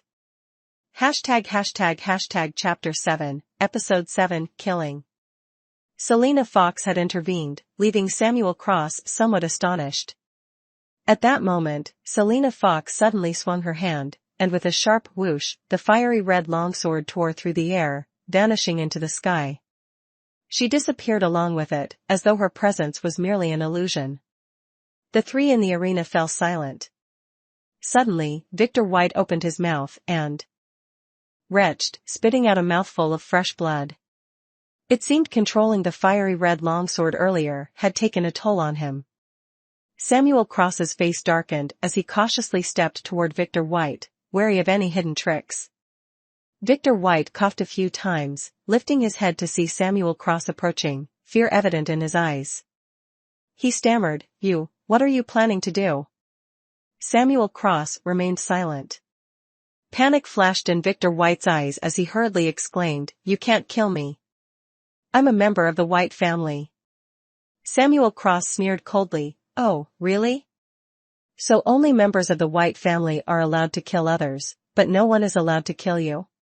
With that, Samuel Cross took a few more steps closer. Victor White shouted, "Stop. If you kill me, you certainly won't escape either." Samuel Cross chuckled, "Oh, if I don't kill you, do you think I'll have peace?" Victor White gritted his teeth and yelled, "Emily Turner. Stop him now. Don't forget, the White family and the Turner family have been allies for generations." A trace of mockery appeared on Emily Turner's face. "Oh? So it turns out the Turner family and the White family have been allies for generations?" Victor White hurriedly said, "Emily, my dear sister. I was wrong. We grew up together, and I acted foolishly in a moment of weakness. Moreover, don't forget that your brother-in-law is my cousin." Victor White struggled as he spoke. Emily Turner hesitated. Victor White wasn't wrong. Even though she hated him, the Turner family and the White family had always been on good terms. Furthermore, her sister and brother-in-law. Thinking of this, Emily Turner quickly spoke, You wait. Samuel Cross didn't wait. Despite his fierce punches and kicks failing to break through the light barrier, the frost crystal blade sliced through it like thin paper. Samuel Cross thrust the blade into Victor White's throat. Victor White's eyes widened in disbelief. He couldn't fathom that he would die at the hands of a low-level cultivator whose name he didn't even know. He, a direct descendant of the White family, always surrounded by glory and respect, now met such an obscure end in the wilderness. Whoosh! Samuel Cross swung his blade horizontally, severing Victor White's head. He then retrieved the immortal binding rope, took the storage pouch from Victor White's waist, dismembered the body, and cast several fireballs to completely destroy the remains. The once arrogant and domineering figure was now reduced to unrecognizable ashes. Emily Turner had been standing on the side, watching silently. Witnessing Victor White's body being burned to nothing, she suddenly felt a surge of fear. Would this man kill her to silence her? They were strangers, and there had even been some conflict between them. If he wanted to eliminate witnesses, Emily Turner dared not think further. She looked up and saw Samuel Cross's piercing eyes staring at her like an owl's. Unconsciously, Emily Turner took a step back and stammered, You. Samuel Cross suddenly tossed the frost crystal blade and a storage pouch toward her, saying, These are yours. Without another word, he turned and began walking away, as if unwilling to waste any more breath. Emily Turner stared at the storage pouch and frost crystal blade on the ground, stunned for a moment, before suddenly calling out, Wait. Please wait. She picked up the pouch and chased after him. Samuel Cross stopped, but didn't turn around. Emily Turner, panting, said, You saved me. I have something I want to give you. She moved in front of Samuel Cross and handed him a white jade token. Samuel Cross didn't take it, he simply looked at Emily Turner. Lowering her head, Emily Turner softly said, This is an entry token for the Azure Pale sect. With this token, you can join this sect at any time. At this moment, everyone appearing near Stonehaven City was there to seek admission into the sect. Naturally, she assumed Samuel Cross was one of them. Samuel Cross was stunned. Could there really be something so good? Yet, after hesitating for a moment, he still refused to accept it. Who knew what hidden dangers it might contain? If someone were to investigate. Emily Turner continued speaking to herself, Your cultivation level is still insufficient, you might not even be able to enter the sect. Don't worry, these sect entry tokens are distributed in small quantities to every cultivation family, so no one will question your identity. Samuel Cross extended his hand and took the jade token, saying, Thank you. With that, he increased the force under his feet, leaping several times and disappearing into the night. Inside a cave, a fire was burning brightly, with the entrance covered by hanging vines. Samuel Cross sat cross-legged by the fire, his face alternating between pale and flushed. A thin layer of ice had formed over his right arm. Selena Fox emerged from Samuel Cross's chest, climbed onto his shoulder, and asked worriedly, How are you? Are you okay? Samuel Cross gently scraped the ice from his arm with a dagger. Hearing Selena Fox's question, he forced a smile and said, I'm fine. High-grade magical weapons are indeed difficult to control. And to think they fought with this for so long. What about you? Did transforming into human form cause you any harm? Selena Fox shook her snow-white head slightly and replied, I'm fine. A bit of nurturing, and I'll recover. It was just a strike from a chi refining disciple. But why didn't you let me kill that woman earlier? Samuel Cross chuckled and said, She's from the Turner family. Think about it, if two major cultivation families simultaneously lose their core disciples, it will undoubtedly create a massive storm. Instead, letting her go back is better. she was the mastermind behind this incident, so she'll definitely try to cover up the truth. Even if she fails, the elders of the Turner family, for the sake of long-term interests, will find a way to conceal it. Selena Fox chuckled softly, the thoughts of you humans are indeed profound. I only considered silencing witnesses by killing them. Samuel Cross raised his arm, now free of frost, and warmed it over the fire. After a moment of contemplation, he said, Selena, do you have a way for me to change my appearance? If that young girl reveals what happened, my situation might become quite difficult. Hearing this, Selena Fox tilted her head in thought before replying, there are a few spells that can alter appearances, but your cultivation level is far too low to practice them. There is another way. She trailed off, leaving her sentence unfinished. Samuel Cross waited for a while, but when she didn't continue, he asked, what's the other way? Selena Fox extended her small paw, revealing a large jade vial in her palm. She spoke softly, here, this is celestial fox elixir. It's very simple to use, just drink it, and you can change your appearance as you wish. However, the altered appearance will only last for a maximum of 1 month. Celestial fox elixir? Could it be Selena Fox's saliva? Samuel Cross scratched his nose, feeling a bit awkward. She didn't elaborate further.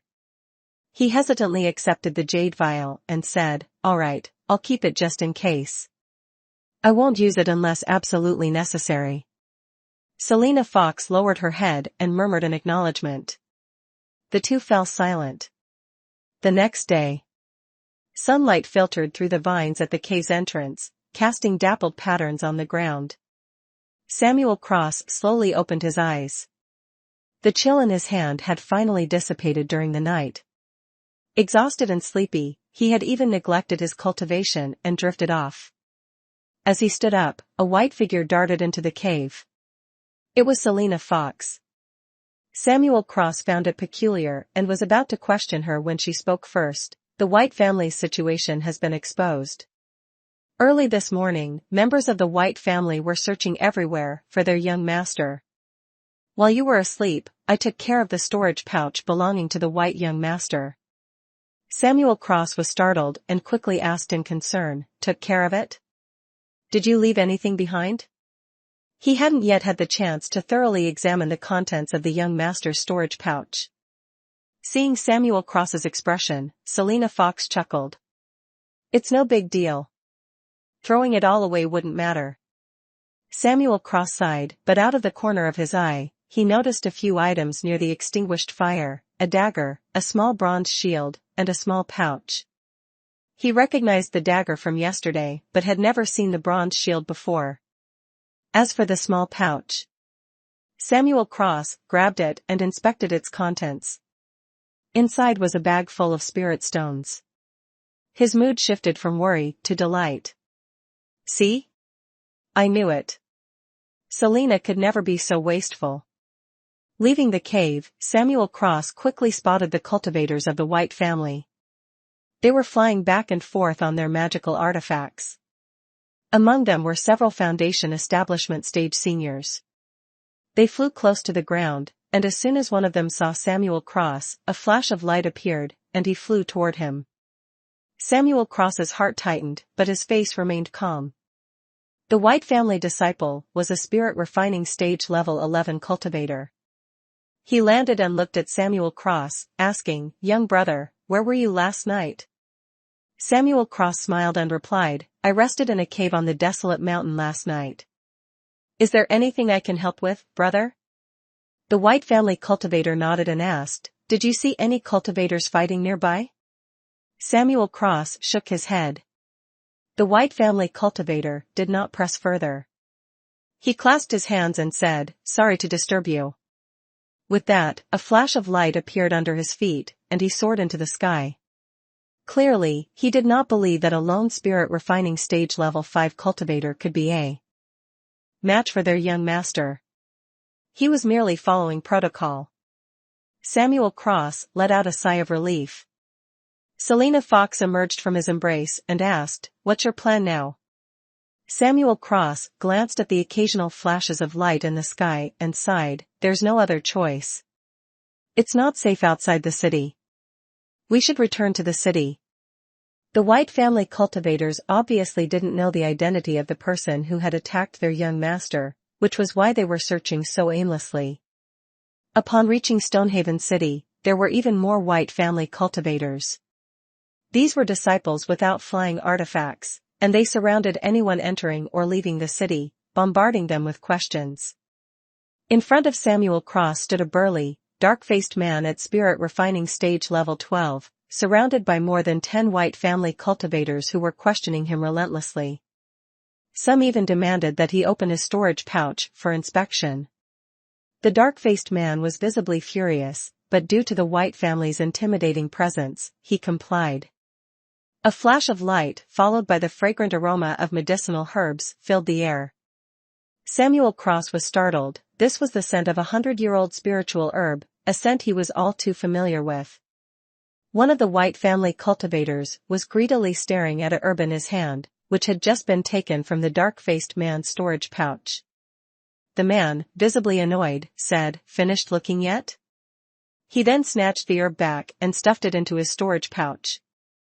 The surrounding cultivators, drawn by the alluring scent, all turned their attention toward it. 100-year-old spiritual herb, this was truly a treasure. Chapter 8, The Aftermath. Samuel Cross underwent a much more lenient inspection. His cultivation level was low, and he traveled alone. He was quickly allowed into the city. As soon as he entered the city gates, he noticed a crowd surrounding a burly man with a dark face.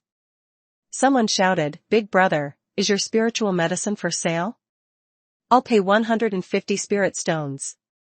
Another chimed in, "I'll trade a low-grade defensive artifact for it." Yet another offered, "Partner with me to refine pills, we'll split the results evenly." Has spiritual medicine become so scarce? Samuel Cross touched his nose thoughtfully. He had initially planned to find an inn to cultivate, but seeing the situation, he realized the value of spiritual medicine had increased. Perhaps it would be worth wandering the market to see if he could find something useful. "Brother." A hand suddenly reached out and grabbed Samuel Cross's right arm. Startled, Samuel Cross turned to see a man cloaked entirely in black smiling at him. That smile sent a chill down his spine. Was this person human or ghost? Why was his aura so eerie? "I am Harold Graves, a disciple of the Divine sect," the man in black said with a sly grin. Samuel Cross responded coldly, "I don't know you." Harold Graves chuckled, "No problem, no problem. We're both strangers in a foreign land. There's no need to be acquainted to meet. I've introduced myself. May I ask your name, brother?" Samuel Cross felt a growing dislike for this man. However, seeing that Harold Graves was at the 11th level of spirit refining and had the backing of a sect, Samuel decided against offending him. He clasped his hands and replied, "I am but an insignificant nobody, unworthy of sharing my name." Clearly, he was reluctant to reveal anything. Harold Graves smirked and suddenly lowered his voice. "You killed Victor White, yet you still dare to return to this city." Samuel Cross's face changed drastically. He immediately glanced around, relieved to see no one closing in on him. Then he barked, "You're spouting nonsense. When did I ever kill anyone?" Harold Graves sighed, "Brother, you must not be familiar with the Divine sect. All disciples of our sect cultivate yin-yang eyes. Ordinary souls are invisible to most cultivators before they attain spiritual power, but we are different. Behind you, the ghost of Victor White clings to you relentlessly." Samuel Cross snorted coldly, "Leave."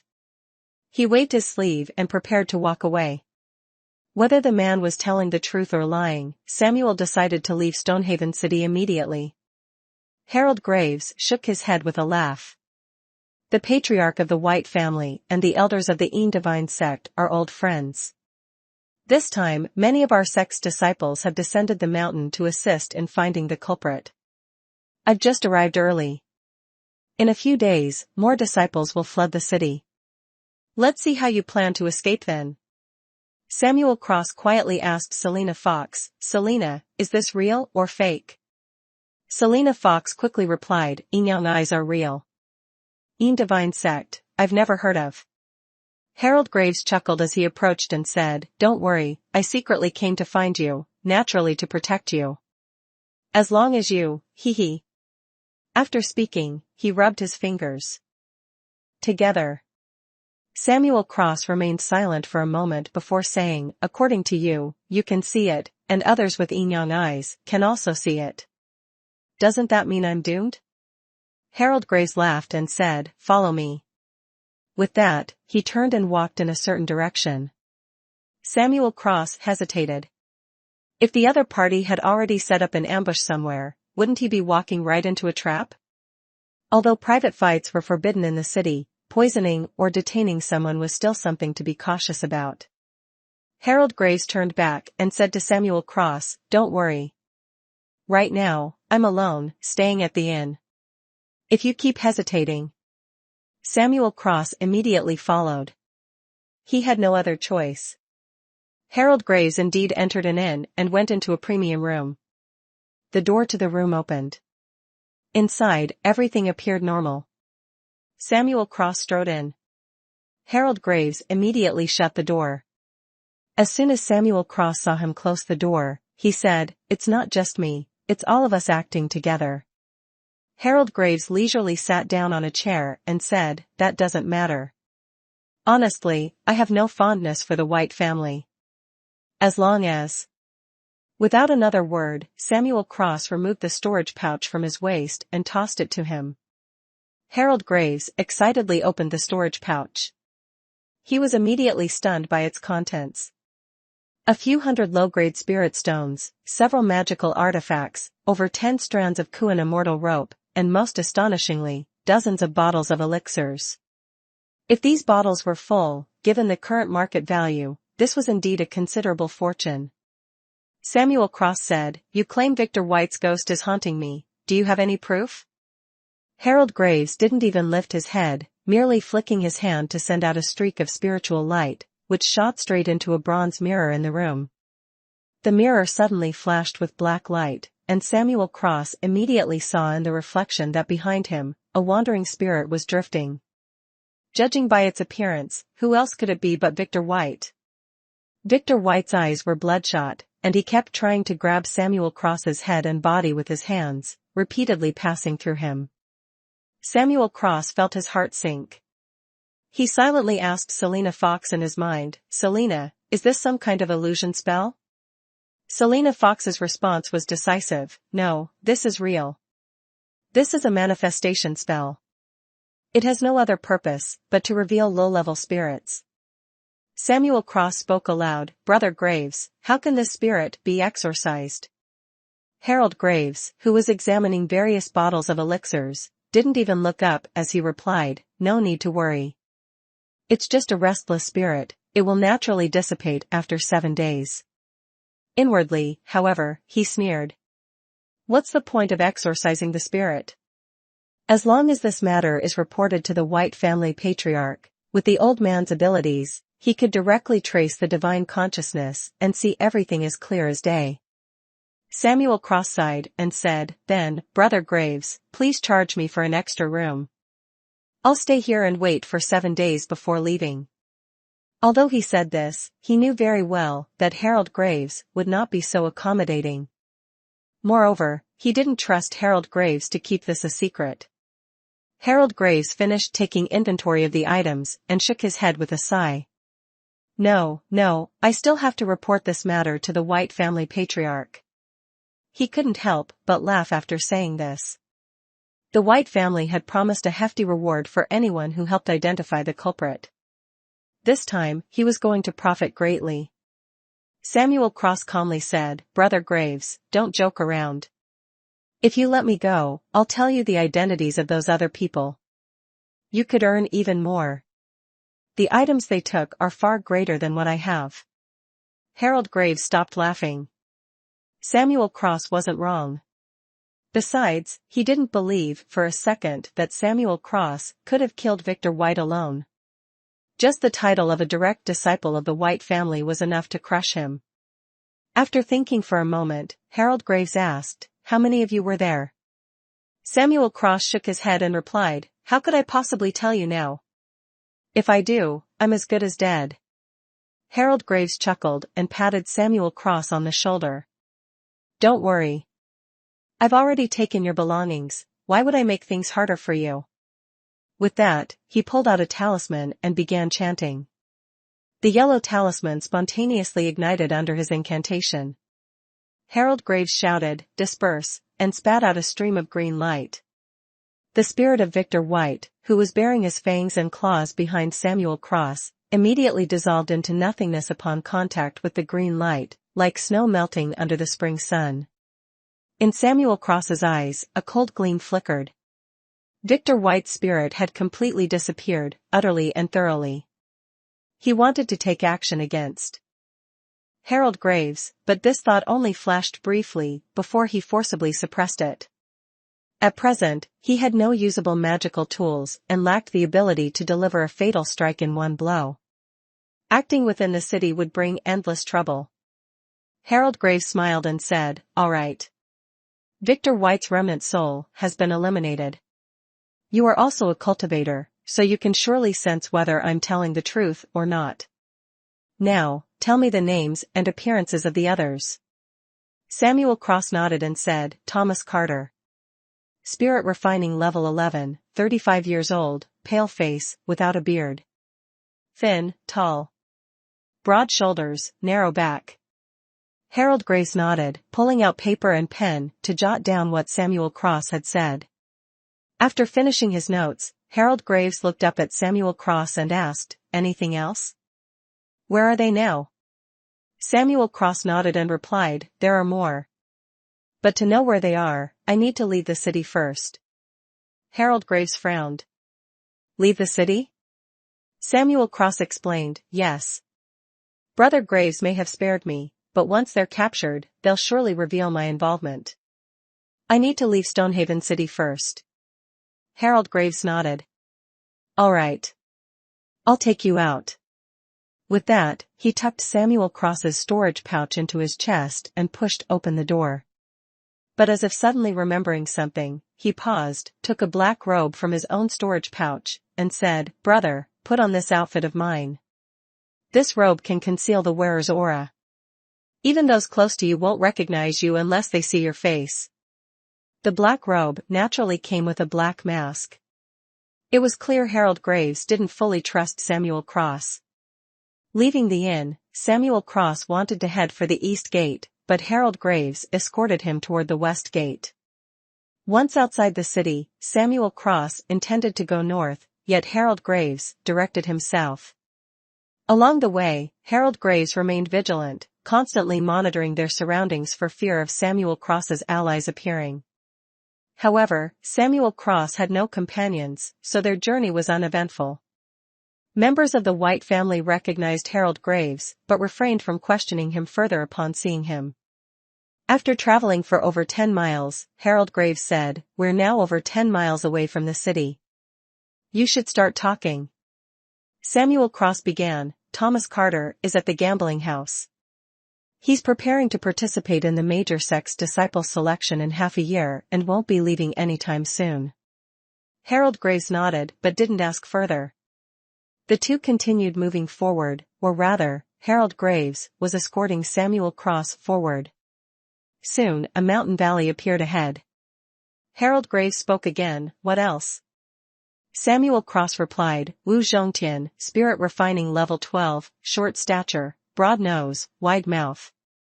As Samuel Cross spoke, his body suddenly shifted to dodge Harold Graves' right hand reaching toward him. Furious, Samuel Cross exclaimed, "What are you trying to do? Don't you want to know more?" Harold Graves coldly responded, "Don't think I don't know you're playing tricks.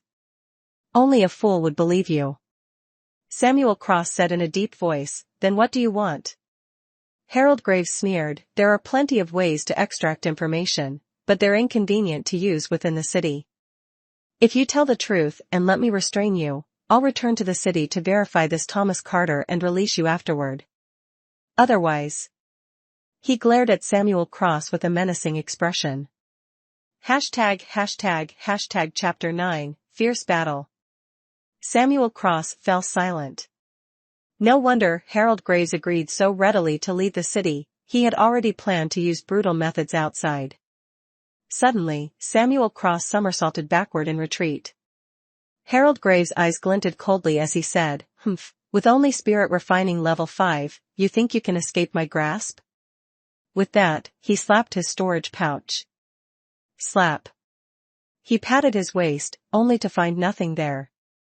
Harold Graves was startled and quickly turned around, spotting a small snow-white fox darting away. It was Selina Fox. Harold Graves' eyes flashed with cold light as he brought 2 fingers together like a sword and pointed at Selina Fox, shouting, "Stop!" Whoosh! A ring of black mist appeared around Selina Fox. As she ran, she crashed into the mist, flipped over, and fell back to her original spot.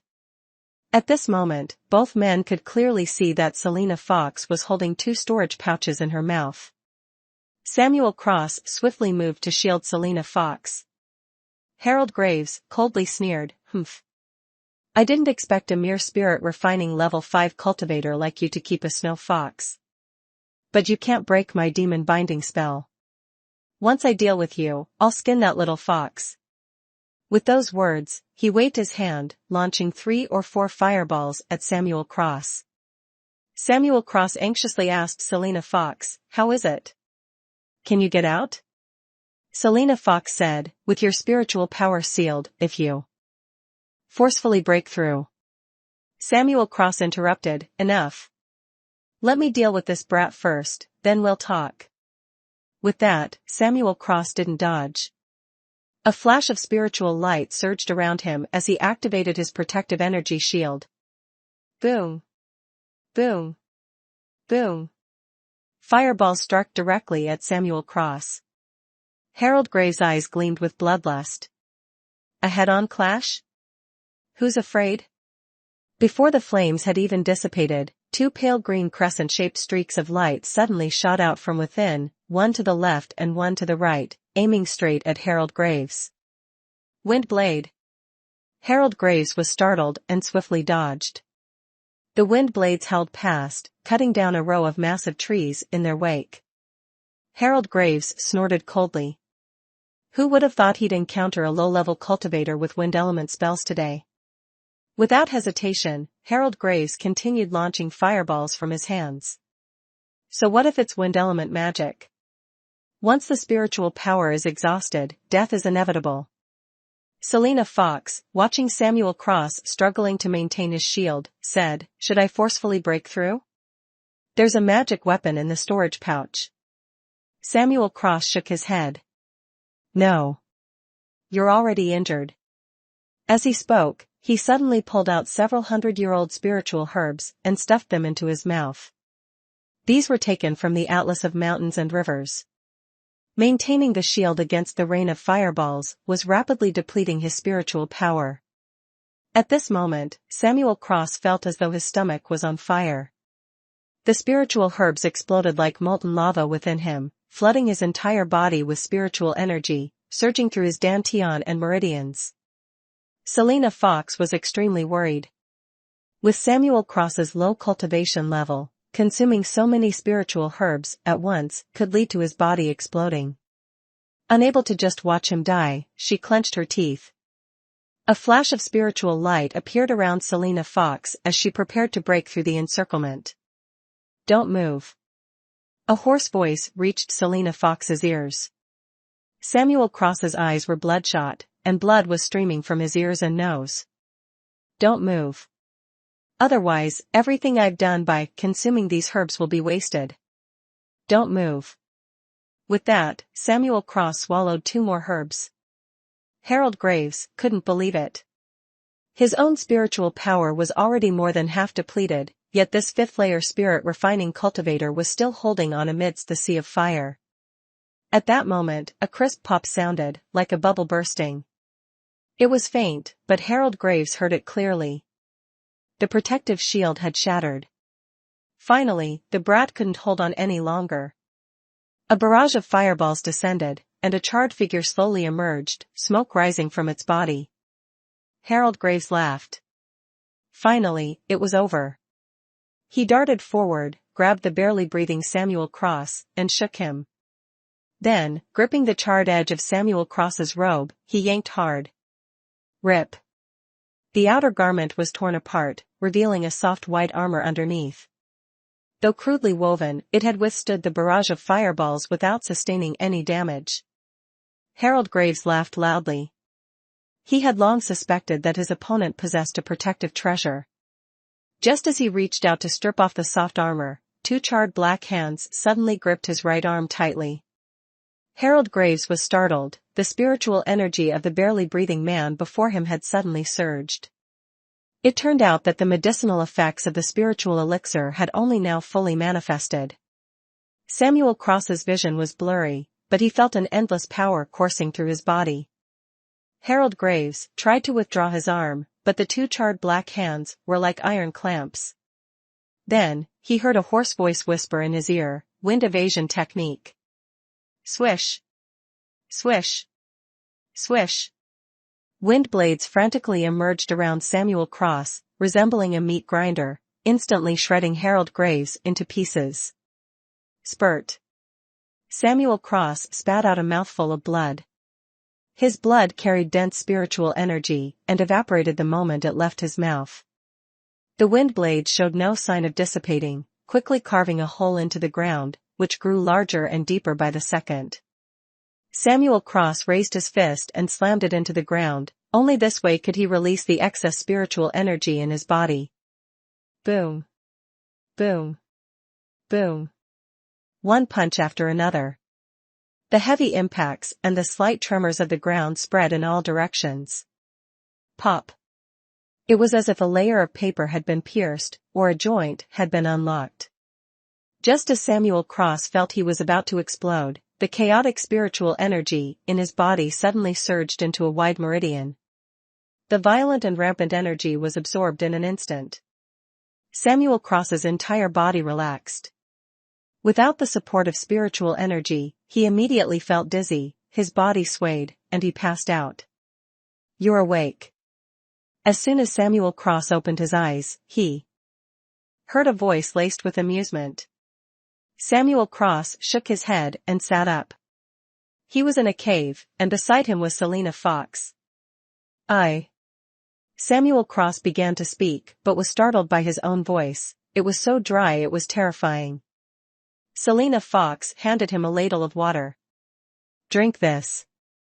Samuel Cross quickly grabbed the ladle and drank it all in one go, before continuing, "I remember now. I passed out." Selina Fox chuckled and said, "Let's see if you dare to recklessly consume medicine again in the future."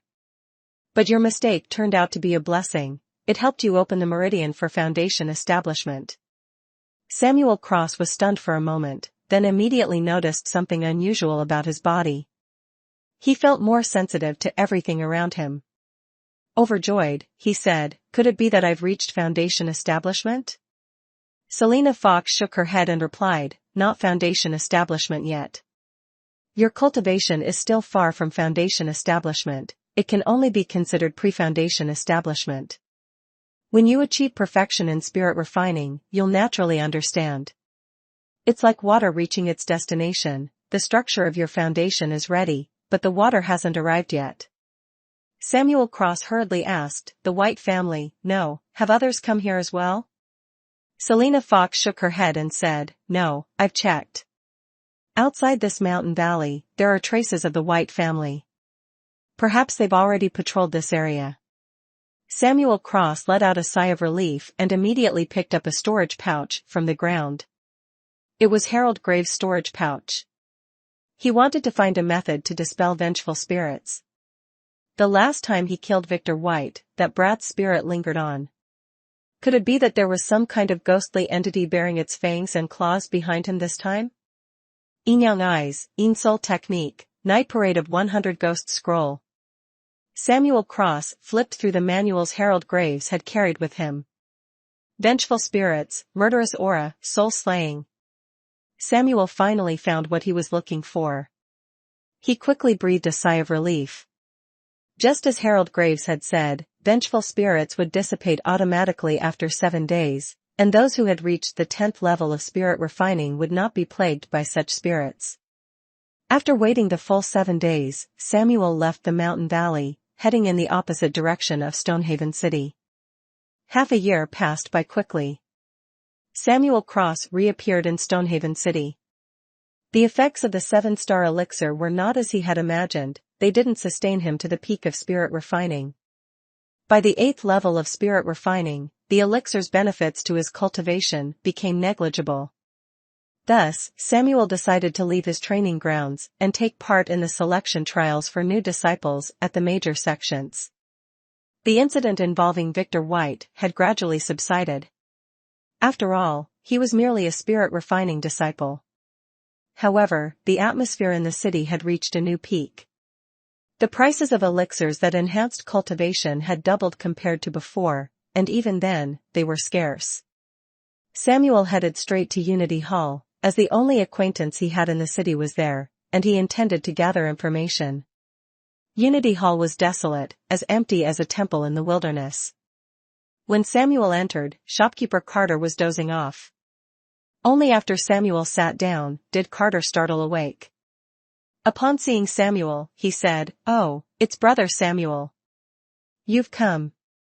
Rubbing his eyes and yawning, he greeted him. Samuel took a sip of tea before asking, "Shopkeeper Carter, why is the shop so deserted? Has everything sold out?" Carter sighed and replied, "You've got it right. Right now, there isn't a single household in the city that isn't out of stock. In just a few days, the entry trials will begin, and all usable medicinal ingredients have already been sold."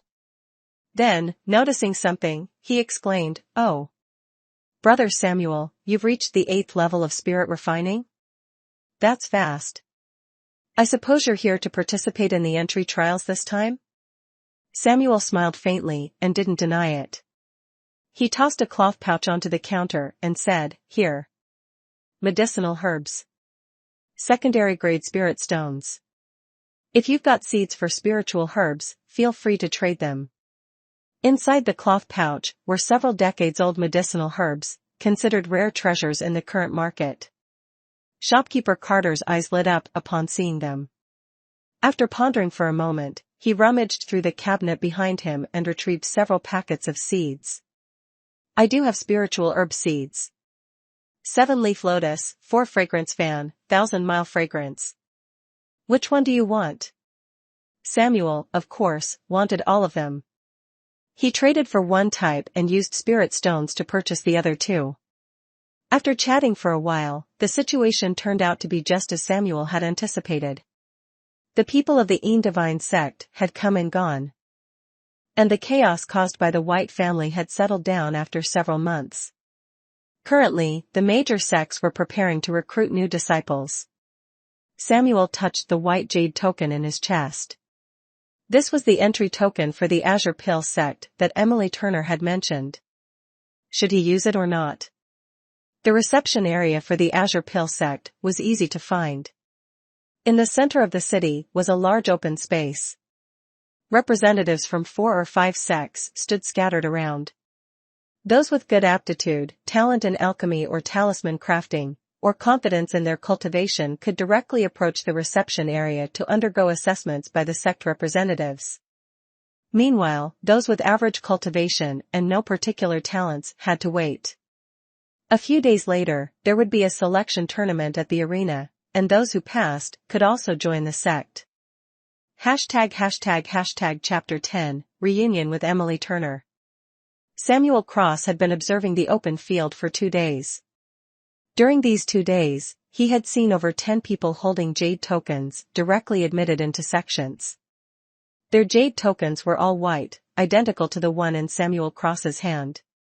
Not only Azure Pill sect, but other sects also accepted individuals directly upon seeing the jade token. After some hesitation, Samuel Cross finally decided to follow Emily Turner's advice and took the jade token to the Azure Pill sect's reception area. She had mentioned that this was the admission token for Azure Pill sect, and he shouldn't waste time trying elsewhere. The receptionist was a middle-aged scholar, dressed in green robes. As soon as he saw Samuel Cross present the jade token, he took it and examined it carefully. After a moment, he nodded and said, "Not bad." Then, he took out a register, grabbed a pen, and asked, "Name?" "Samuel Cross," Samuel Cross replied respectfully. The person before him was a Foundation establishment stage senior. He dared not act arrogantly. The name Samuel Cross didn't bother him, it wasn't as if anyone knew him anyway. The green-robed scholar swiftly wrote down the name Samuel Cross, then looked up and said, "Head to the back. Soon, a disciple from our sect will guide you to the main sect. Things have been a bit chaotic lately, so don't wander around." Samuel Cross respectfully acknowledged and moved to join the group of people standing behind the green-robed scholar. These individuals were those who had passed the evaluations today and were here to register with their admission tokens. "A surname like Cross? Never heard of any prominent family with that name," a skinny man remarked mockingly. Since Samuel Cross had just introduced himself, they all naturally heard it. "Humph. Your Chu family isn't exactly famous either," retorted another young man, around 23 or 24 years old, before Samuel Cross could respond. It seemed he had some grievances with the skinny man.